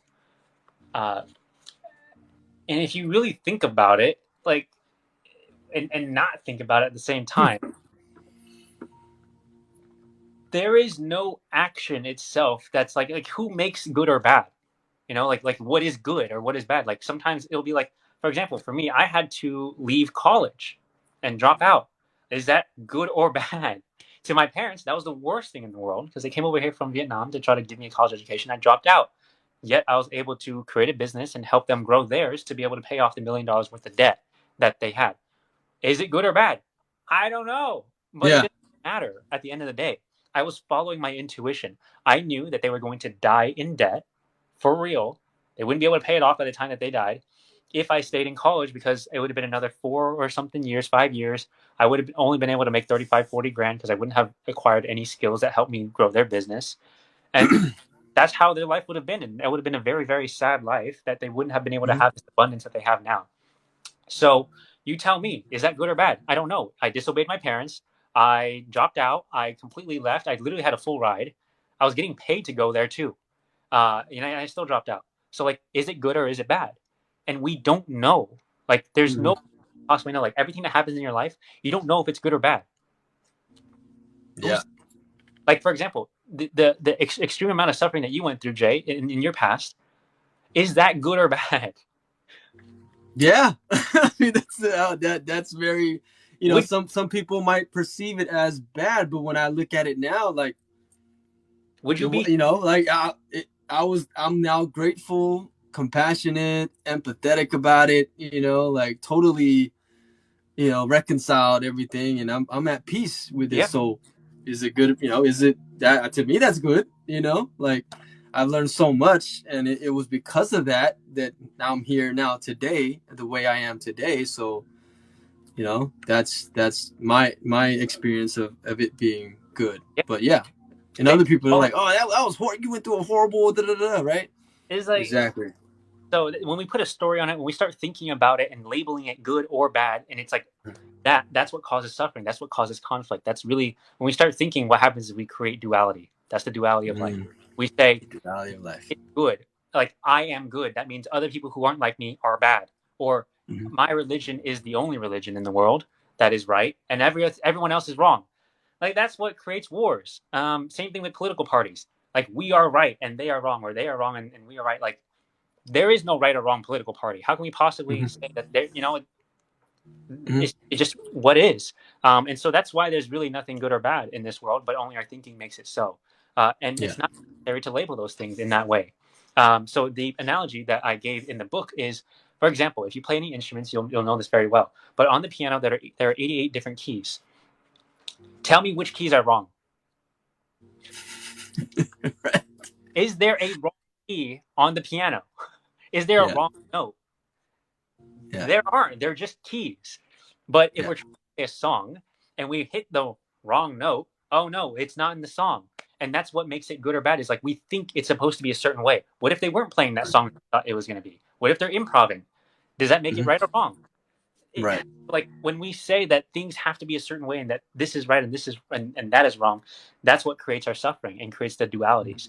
So that's why I really go back to that idea and I just let go of the thinking and see what is. And because of Mm-hmm. that, go of what it is, and we don't see any notes on the piano as wrong. We play some amazing, beautiful masterpieces with infinite possibilities. If you say that certain keys are wrong, that means you're going to avoid them, and that means there aren't Mm-hmm. infinite possibilities. But Right. if you see all of it as possible, and you don't see any keys as wrong, then all everything is literally just infinite in that moment, and Yeah. there's nothing that isn't encapsulated in that moment, which is really beautiful. So that's really Yeah. the that I work to try to maintain as much as I possibly can, where I don't Yeah. say my parents are wrong or I'm right or like that doesn't really help anybody, especially in a relationship. Like if Mm-hmm. you're always trying to be right, or if the other person's always trying to be right, what good does that do? um, Yeah. Oh conflict. my gosh. Yes, yes, yes. Let me just read some of the comments here. It's awesome. This interview is fire. Thank you, gentlemen, for allowing us to be here with you. So agree. We are so blessed to be here now. Um, I love pianos. This is so awesome. I believe that I made who I am today. God has no judgment ourselves from our programming. Awesome. You would be someone else, right? It makes you who you are. Gratitude.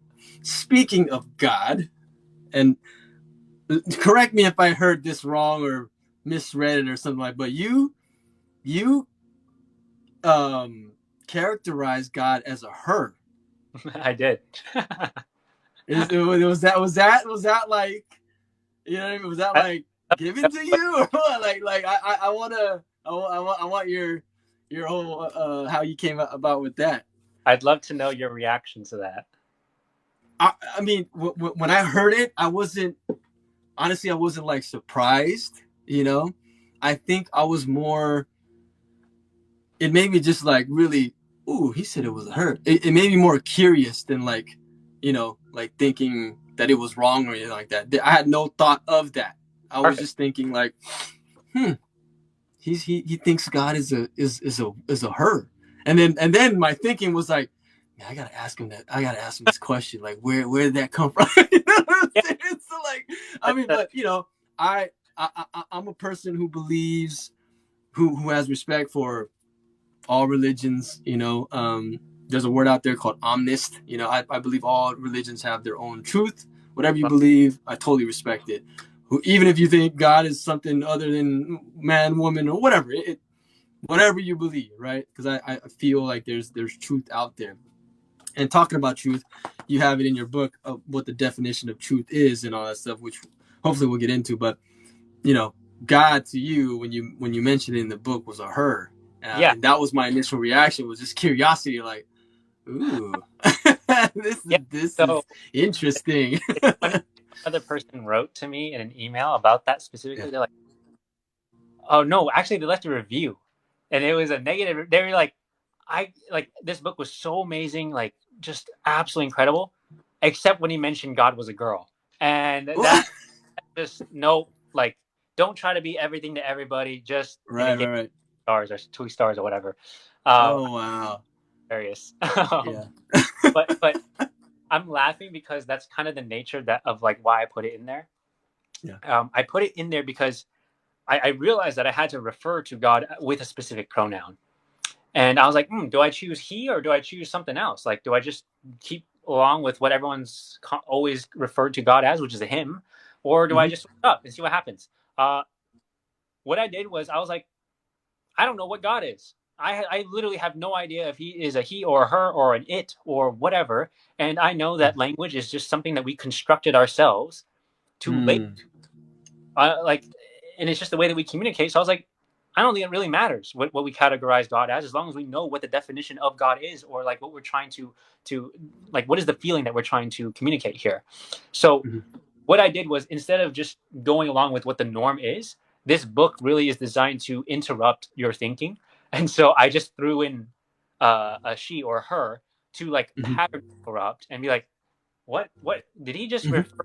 And that's really the whole book. The whole essence of the book is just like, what is going on? Like, is God a woman? Like, I don't know. What is God? Like, Yeah. how possibly, you know what I mean? So it's funny. Other Yeah. language pronouns like that sometimes. And so they just refer to God as God. And so I think it's just another way for me to like almost unravel what we think something is, and to reveal the essence behind it. So some people got offended Mm-hmm. by it. And that's perfectly fine. I'm not Yeah. whatever. Like people are going to be offended by whatever anyway. So again, Yeah. that's perfect because that's revealing to them what their beliefs are and what's holding them back and their own thinking that's causing them their own suffering. I'm just a mirror for that. It has nothing to do with me. Yeah. But I put it in there to really create that, you know, that pattern interrupt. And Yeah. God is, but yeah, Yeah. Makes you think. I mean, it definitely stopped me in my tracks. Like you said, and it kind of sparked that curiosity. But like I said, it never put me into this. perfect. Further. You know what I mean? Like, further. Categorizing or like understanding of like what you think it was. It was just really, like you said, it was there to make you really think, and the curiosity came through, which is I was expecting an answer like this from you anyways, because like when I was reading the book I was like, he's probably because the whole book I was thinking about stuff because he's like asking me all these questions and doing all these exercises, and my mind is like being blown every single chapter. I'm like, Yeah. Yeah, this is So probably it. yeah, Yeah. the other motive behind it was to really get us to question what God is. Mm. Really, like we think we Someone know, said drop the mic. Yeah. Yeah. like we think we know what God is. Like everyone just walks around assuming that they know what God is. Yeah. Do they Yeah. really? Do they Like, really? Yeah. like, and so I that's why I use different words for God in the book, like infinite, Yep. God, the universe. I Yep. use a different words, but they all mean the same thing. But to different Mhm. people, they have different connotations. So I really switched it around so that I don't know. It just broadens the horizon for which we think. Thanks, Martin, Yeah. for sharing the love. But that's really why I put it in there. And the way that I define God was very different than how most people would define God. And so that's really what I wanted to emphasize. Um, Mhm. I don't think God is out there somewhere up in heaven looking down on us, judging us, and saying that you're going to go to hell if you do this Mhm. wrong or Mhm. Mhm. right or whatever it is. Like, I truly believe that God is the universe and infinite intelligence and is in all things. And that means including us, and that we're not separate from God or the universe. We are part of it. We are one with the universe. Yeah. And so realize that and let go of our thinking, we literally become one with it. Our thinking creates the duality. It creates the split between us and God, or us and the universe. As soon Yeah. as we go, we become one, and that is the flow state. So Yeah. that we're in complete unison with the universe. So that to me is what God is complete. That, like, God is always there and everything, and we are in complete union when we let go of our own personal thinking. Um, Wow. so yeah, Uh, Amazing. Yes, we are in complete union. I mean, that's what yoga means, right? Union is being one with the flow of everything. Oh, and if you aren't following Joseph on TikTok already, go follow him. It's Joseph Nguyen. It's the same on Instagram too, right, yeah, Joseph? I have a Yeah. lot of Instagram. That's a little. Okay. Do your parents agree with you? That's a great question. uh, to be quite honest, no, a lot of the time. I Uh-huh. think they want to agree, but they're very Catholic, Very and Catholic. Okay. yeah, they're really rooted in that, and they really want me to be in that case. There's actually a lot of tension there still, that Mhm. I'm working through with them. Like, that's just full honesty, and it does cause me a lot of suffering a lot of times because I want them to, see this, but that's probably been one of the biggest lessons in my life, which is being okay with them not seeing this. Uh, they know how much the book is helping people. They see the sales, they see all the reviews, but they still want me to be Catholic, and they still like are very sad and heartbroken that I'm not like Oh, identified with that specifically. yeah. And Yeah. just identified with anything. And I'm not attached to any of it at all. And I'm not looking at them badly either that they're Catholic. I think it's amazing because they are rooted in that faith, and really, like, that's the whole reason why they're still here, still going through life. They're still great, amazing people. They serve so much in their church, and that's their identity. And I think that's beautiful. Um, Yeah. and it causes my mom immense amount of suffering to see me not Catholic. And I asked her, like, what would make her happy in life, and she said the only thing that would make her happy in life is if you became Catholic again. And so, like like she's cried rivers, and even Yeah. recently, about Wow. specifically. And Wow. what I realized was, like, because of this work, right, I want people to alleviate their own suffering. And what I realized was that I was becoming so incredibly attached to my mom, uh, and for me, wanting her to alleviate her own suffering. So nothing pains me more than to be able to see one of the people I love most in this world to suffer, and to know that I have something that can help them, and not just me, Oh my god. Oh to my god. suffer, Yeah. but choose her own suffering. So one of the greatest lessons I'm learning right now and have learned is that I have to allow people to choose their own suffering if they so please, and to watch them go through it, because sometimes it's necessary. And that is Oh my god. cool. So you think, when you reach this level, whatever this level is, I don't even know what level it is. We're all on the same level. But when I like wrote this book, I'm like, oh yeah, like I know how to do that. I can like help people solve their own suffering, and still people will choose to suffer willingly. And I'm like, wow, there really is no end to how much I can see in myself, um, how much more, how much deeper I can go within myself, how much more I can love. Like true unconditional love, right? For me, conditional love is I want my mom to stop suffering and for her to stop, you know, doing that. Unconditional love says I love her so much that it doesn't matter if she chooses her own suffering. I will still love her nonetheless, and it won't Mm-hmm. be less Mm-hmm. for her to do so. And that is true unconditional love, and I'm really learning that. So very grateful for that. Oh my gosh. Oh my. Um, Oh, my heart space. Oh, when you're talking, I'm going through that right now in my yeah, own family. yeah, You know, with my sibling, and yeah, it's truly, like you said, a huge lesson. Um, and it's a very difficult one because of this dynamic relationship we have with this person that we love so dearly, and the fact that we have to literally, let go and surrender and love, just unconditionally love as they are choosing to suffer. Like, yeah, oh my gosh, like I always, I always keep reminding myself, like, this isn't your lesson to teach. Just let it go. You know what I mean? Just let's love them from afar and support them when they need it. Even though you're like, you just need to do this. yeah, Just listen to me one time. Oh my gosh. yeah, That got me. Thank you so much. I got a little bit emotional when you were talking to me about that, even with your parents.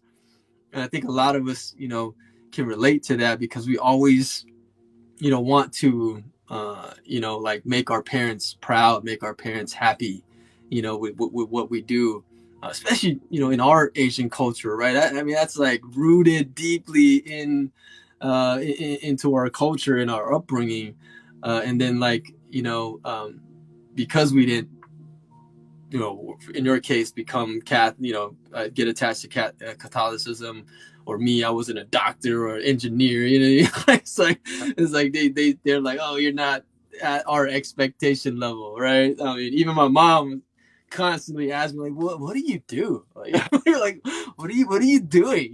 yeah, Like, are you making it up to like support your family? Like, she still worries about me, even though, like, yeah, I'm the more calm and collected, peaceful one. You know what I mean? So I was like, yeah, stuff like that. Oh, it was definitely hitting the core with me. So thank you so much for that, for sharing and being yeah. vulnerable. Another question here says, I have a question over here. I'll how? answer quick. Oh, And yeah, go ahead. you have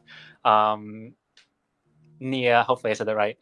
She asked, "Do you feel you need their approval?" Growing up, yes, and that was one of my deep rooted fear Mm-hmm. of not having their approval. Once I started becoming around the age of 18, I finally started to see that because I wanted their approval, that I was causing my own suffering, and I realized I would never be able to live up to their expectations and do exactly what they want. And if I did, then they, of course, wouldn't. They would suffer too because they would still be in debt. They wouldn't have the life that they have now. They wouldn't be able to travel like they are right now in California, and be able to just pick up and leave. So right now, I don't feel like I need their approval. But back then, it was very, very pressing and very front facing that I did want it very desperately, and that. But right now, I don't feel like I need it anymore to feel peace, love, and joy. And I know that I'm disappointing them, and I can be disappointing to them a lot of times, and that's okay too, because I am living in my own truth, and I want them to live in theirs. So Mm-hmm. there can be harmony there if we allow it to. Yeah. Awesome.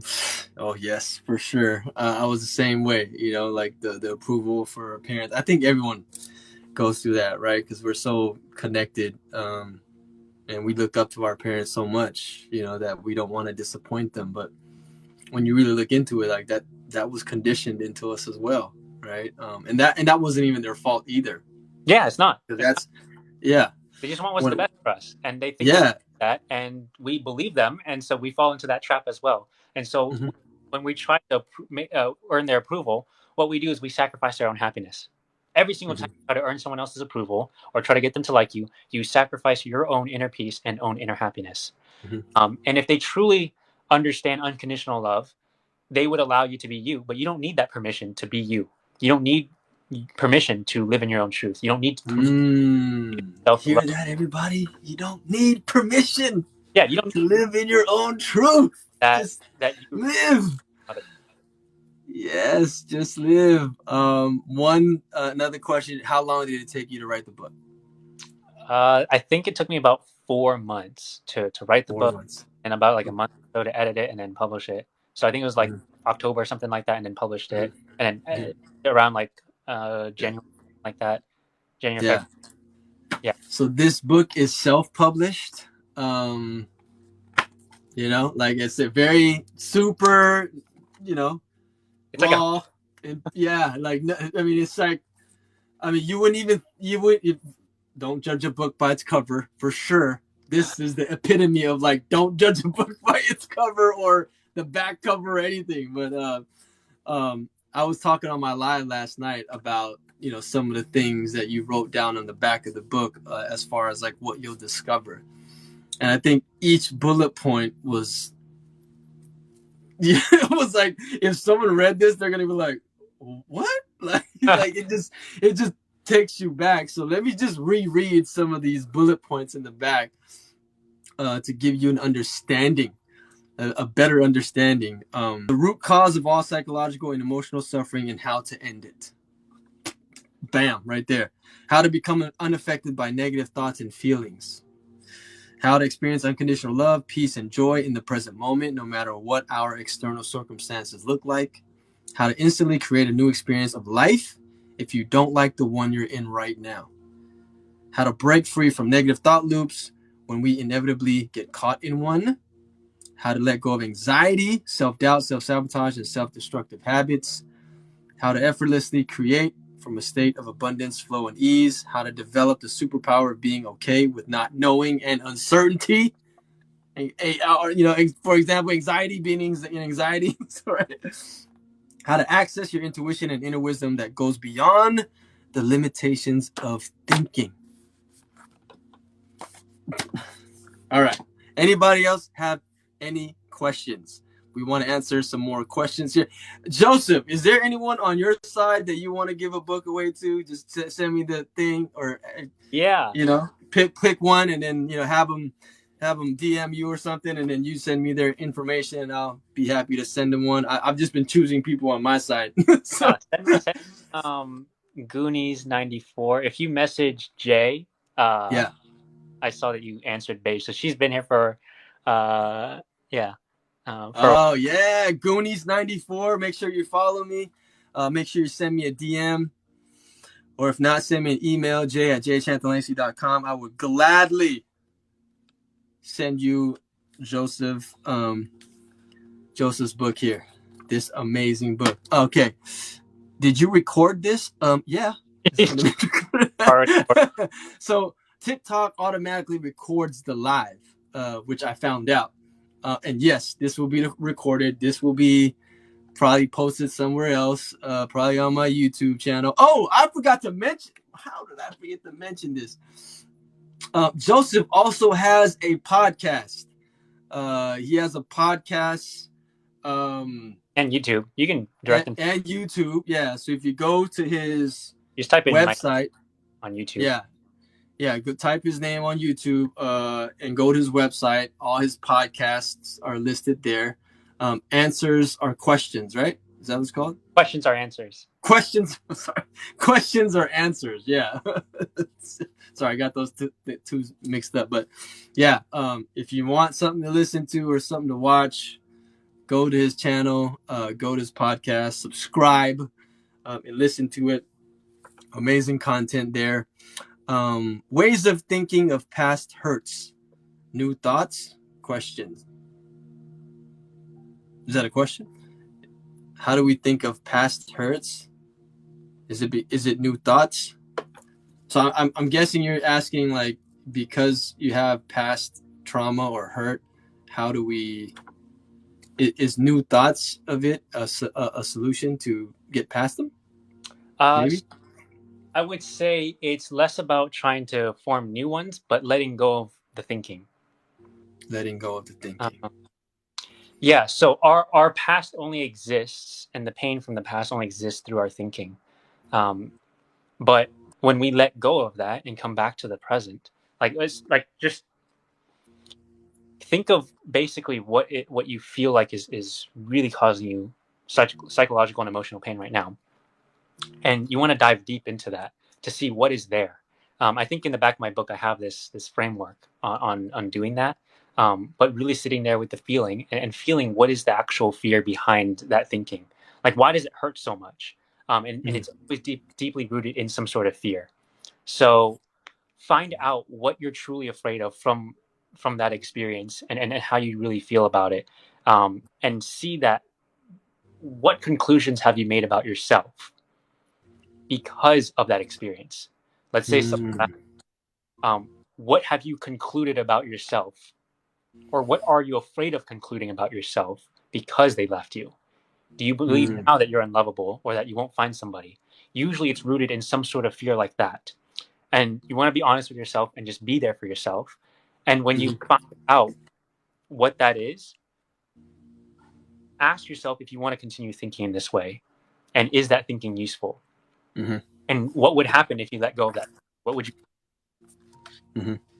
Yeah, that's. that I mean, process? Flo. I know, Flo. You're the one that asked the question in the book. On the very back, he has a whole bunch of frameworks that you can follow to help with some of those obstacles in your thinking.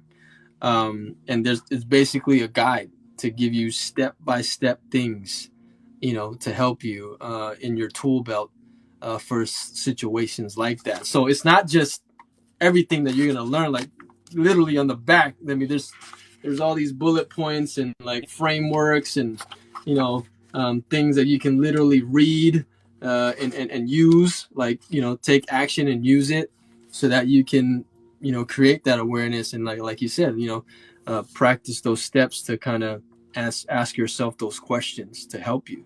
So I mean, how many times do I have to tell you to go get the to go get the book? Right? I mean, Yeah, it's there. I mean, I even said in the self care challenge, I think I don't think I think I'm 1,000 probably gonna put this as a bonus in the self care challenge for you to read this book, because before in the other self care challenges, I reading The Alchemist was part of the whole activities, right?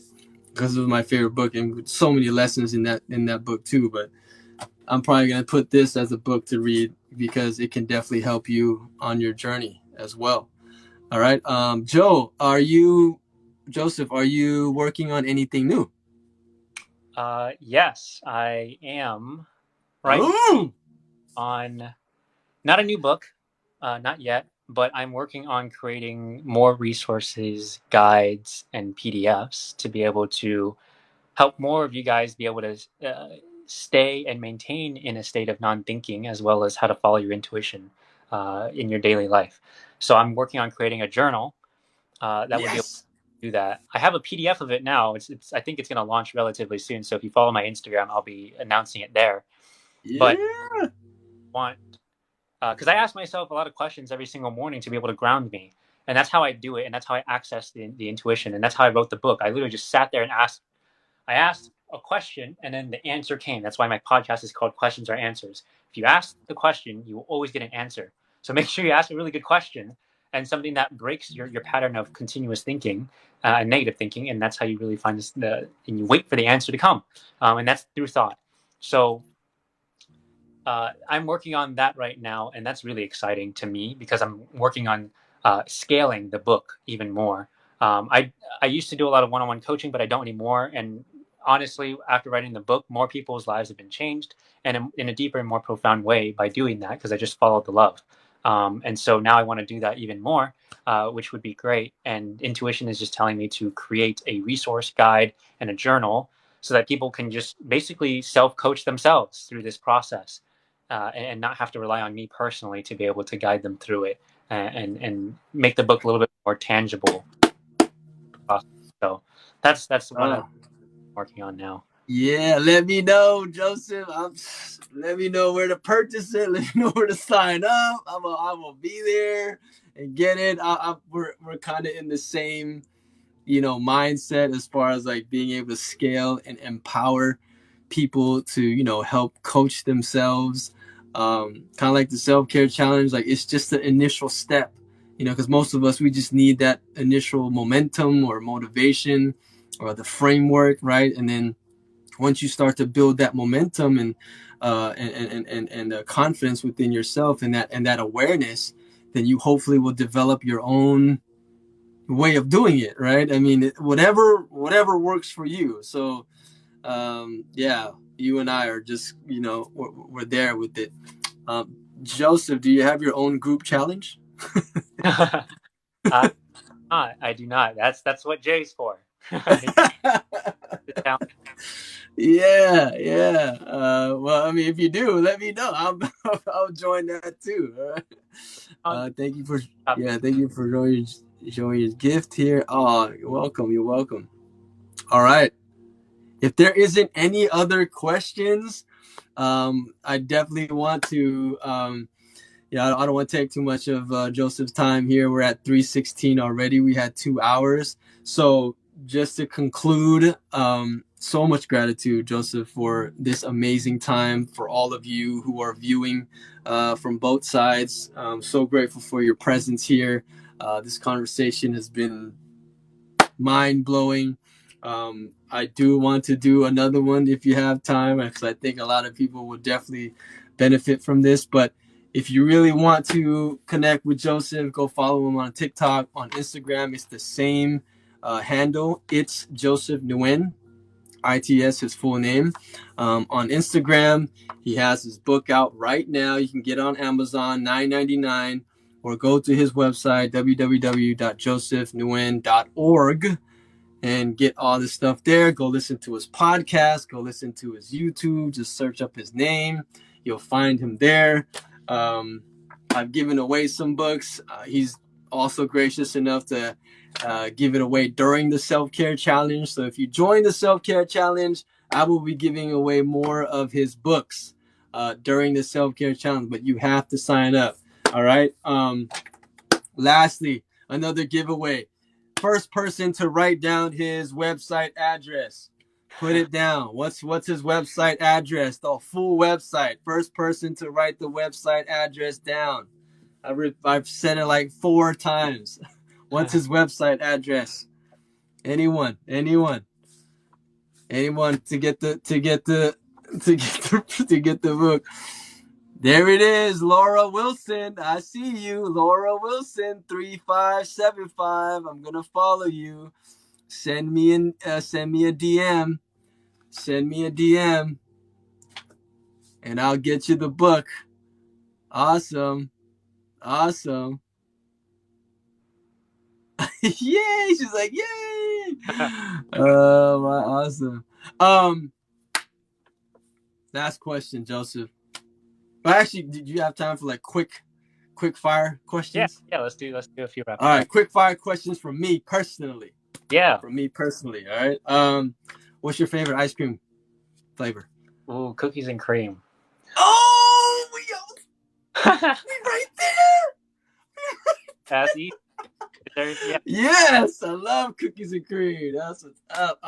What song is in your playlist right now that you love? Ooh, my brother's music actually. Your Uh, brother's yeah, music. yeah. My brother makes music. He's his name is The Change on Spotify. You can look him up. But The I Change. yeah, he's about to drop a mixtape like by the end of the month, and it's crazy. He puts What genre? a lot of this stuff. He does indie pop, I would say, alternative. Okay, okay. The Talks Change. a lot about these concepts too, and kind of embeds a Uh-huh. little these perspectives in his music. Mm-hmm. A lot of love stuff, but yeah, that's Mm-hmm. in the playlist right now. Yeah. If you can vacation anywhere in the world right now, where would you go? I thought a lot about that. Nowhere really. Yeah, Nowhere. yeah, it's weird. Yeah. I traveled a little bit in the past couple of months into a bunch of Mhm. different states and visited my friends like in Utah and California and things like that. But when I went over there and I was in like the coast of San Diego looking out into the ocean and on a cliff, like it was absolutely beautiful. And I looked out and I was like, you know, because most of my life I was like, I really want to travel. I want to go everywhere and like experience all this stuff. I look out and I'm like, why does this not really feel that special right now? Mm, Like mm, why I thought it was supposed to be like something more amazing. Like what is happening? Is there something wrong? And what I realized was that the way that I looked at this ocean from that high point was absolutely amazing. And watching the sunset, I felt the same way there as I do when I'm home.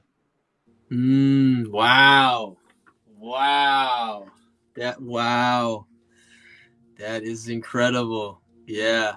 So it was really crazy to realize that. And I thought something was wrong, but I realized that I just really enjoy each moment that I'm in, as much as I can. Sometimes I'll forget and fall into thinking, yes, but Hmm. when I'm not thinking, I really love anywhere that I am in the moment. And I'm not like Hmm. longing to go somewhere. Some people do, and that's perfectly fine. It's not wrong to want to travel, right? But Hmm. for my experience currently, I don't know why it is that's the case, but that's probably the lesson I'm meant to learn is that Hmm. everywhere can feel just as amazing as where I am right now. So Hmm.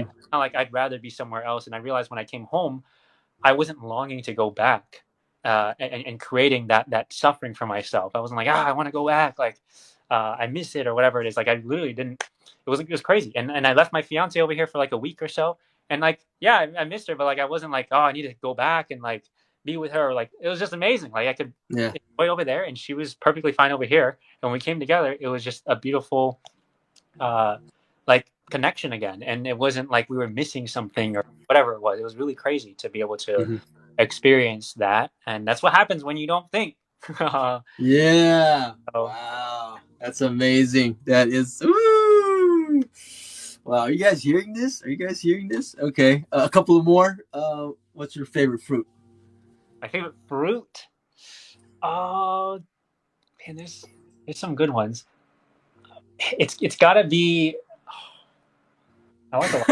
You're Probably, thinking. probably watermelon. Yeah, I am thinking. How much that caused me. I was like, that's the You problem see with it. that social experiment right there? You just Look at started that, thinking about it. real time. Yes, I also think. Yeah, and it's Yeah, watermelon. Okay, awesome, awesome, watermelon. Last question. Um, you said you were in a relationship. You have a fiance. What's your number one relationship advice? ooh. I actually I taught. know you speak about it in the book, which is very beautiful about unconditional love.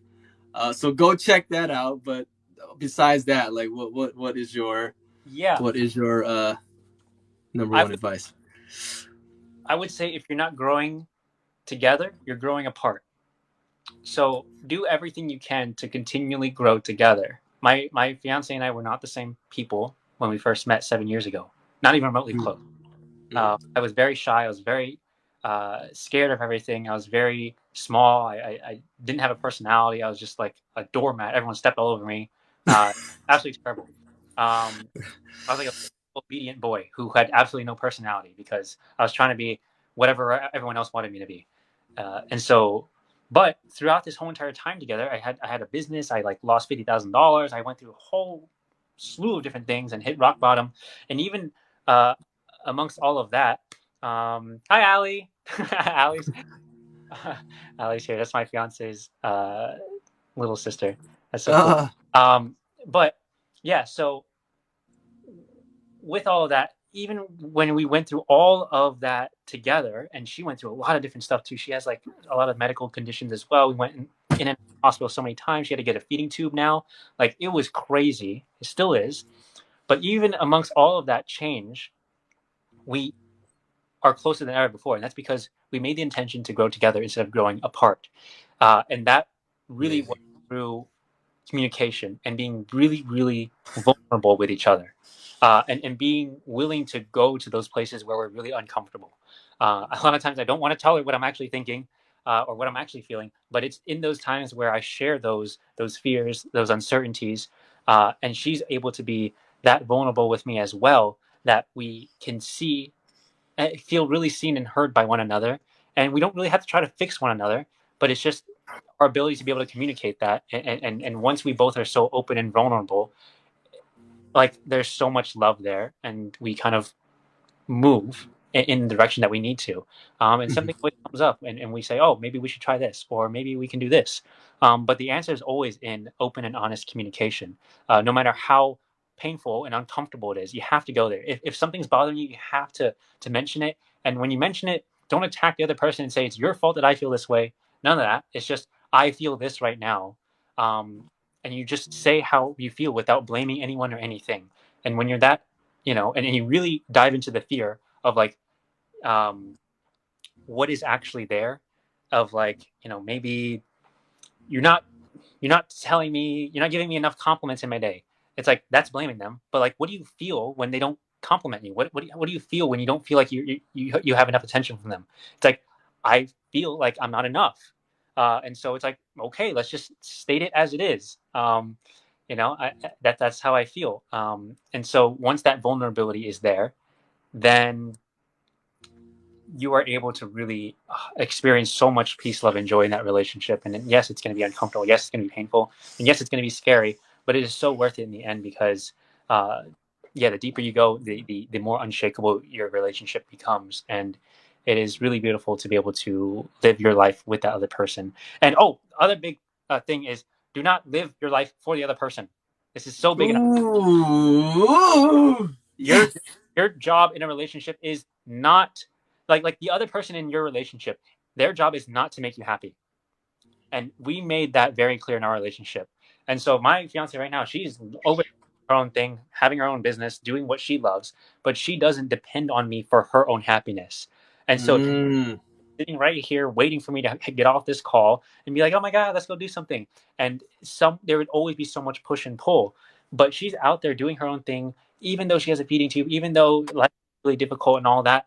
But she is living her own life and I'm living my own life. And then we come together at the end of the day and just enjoy it together.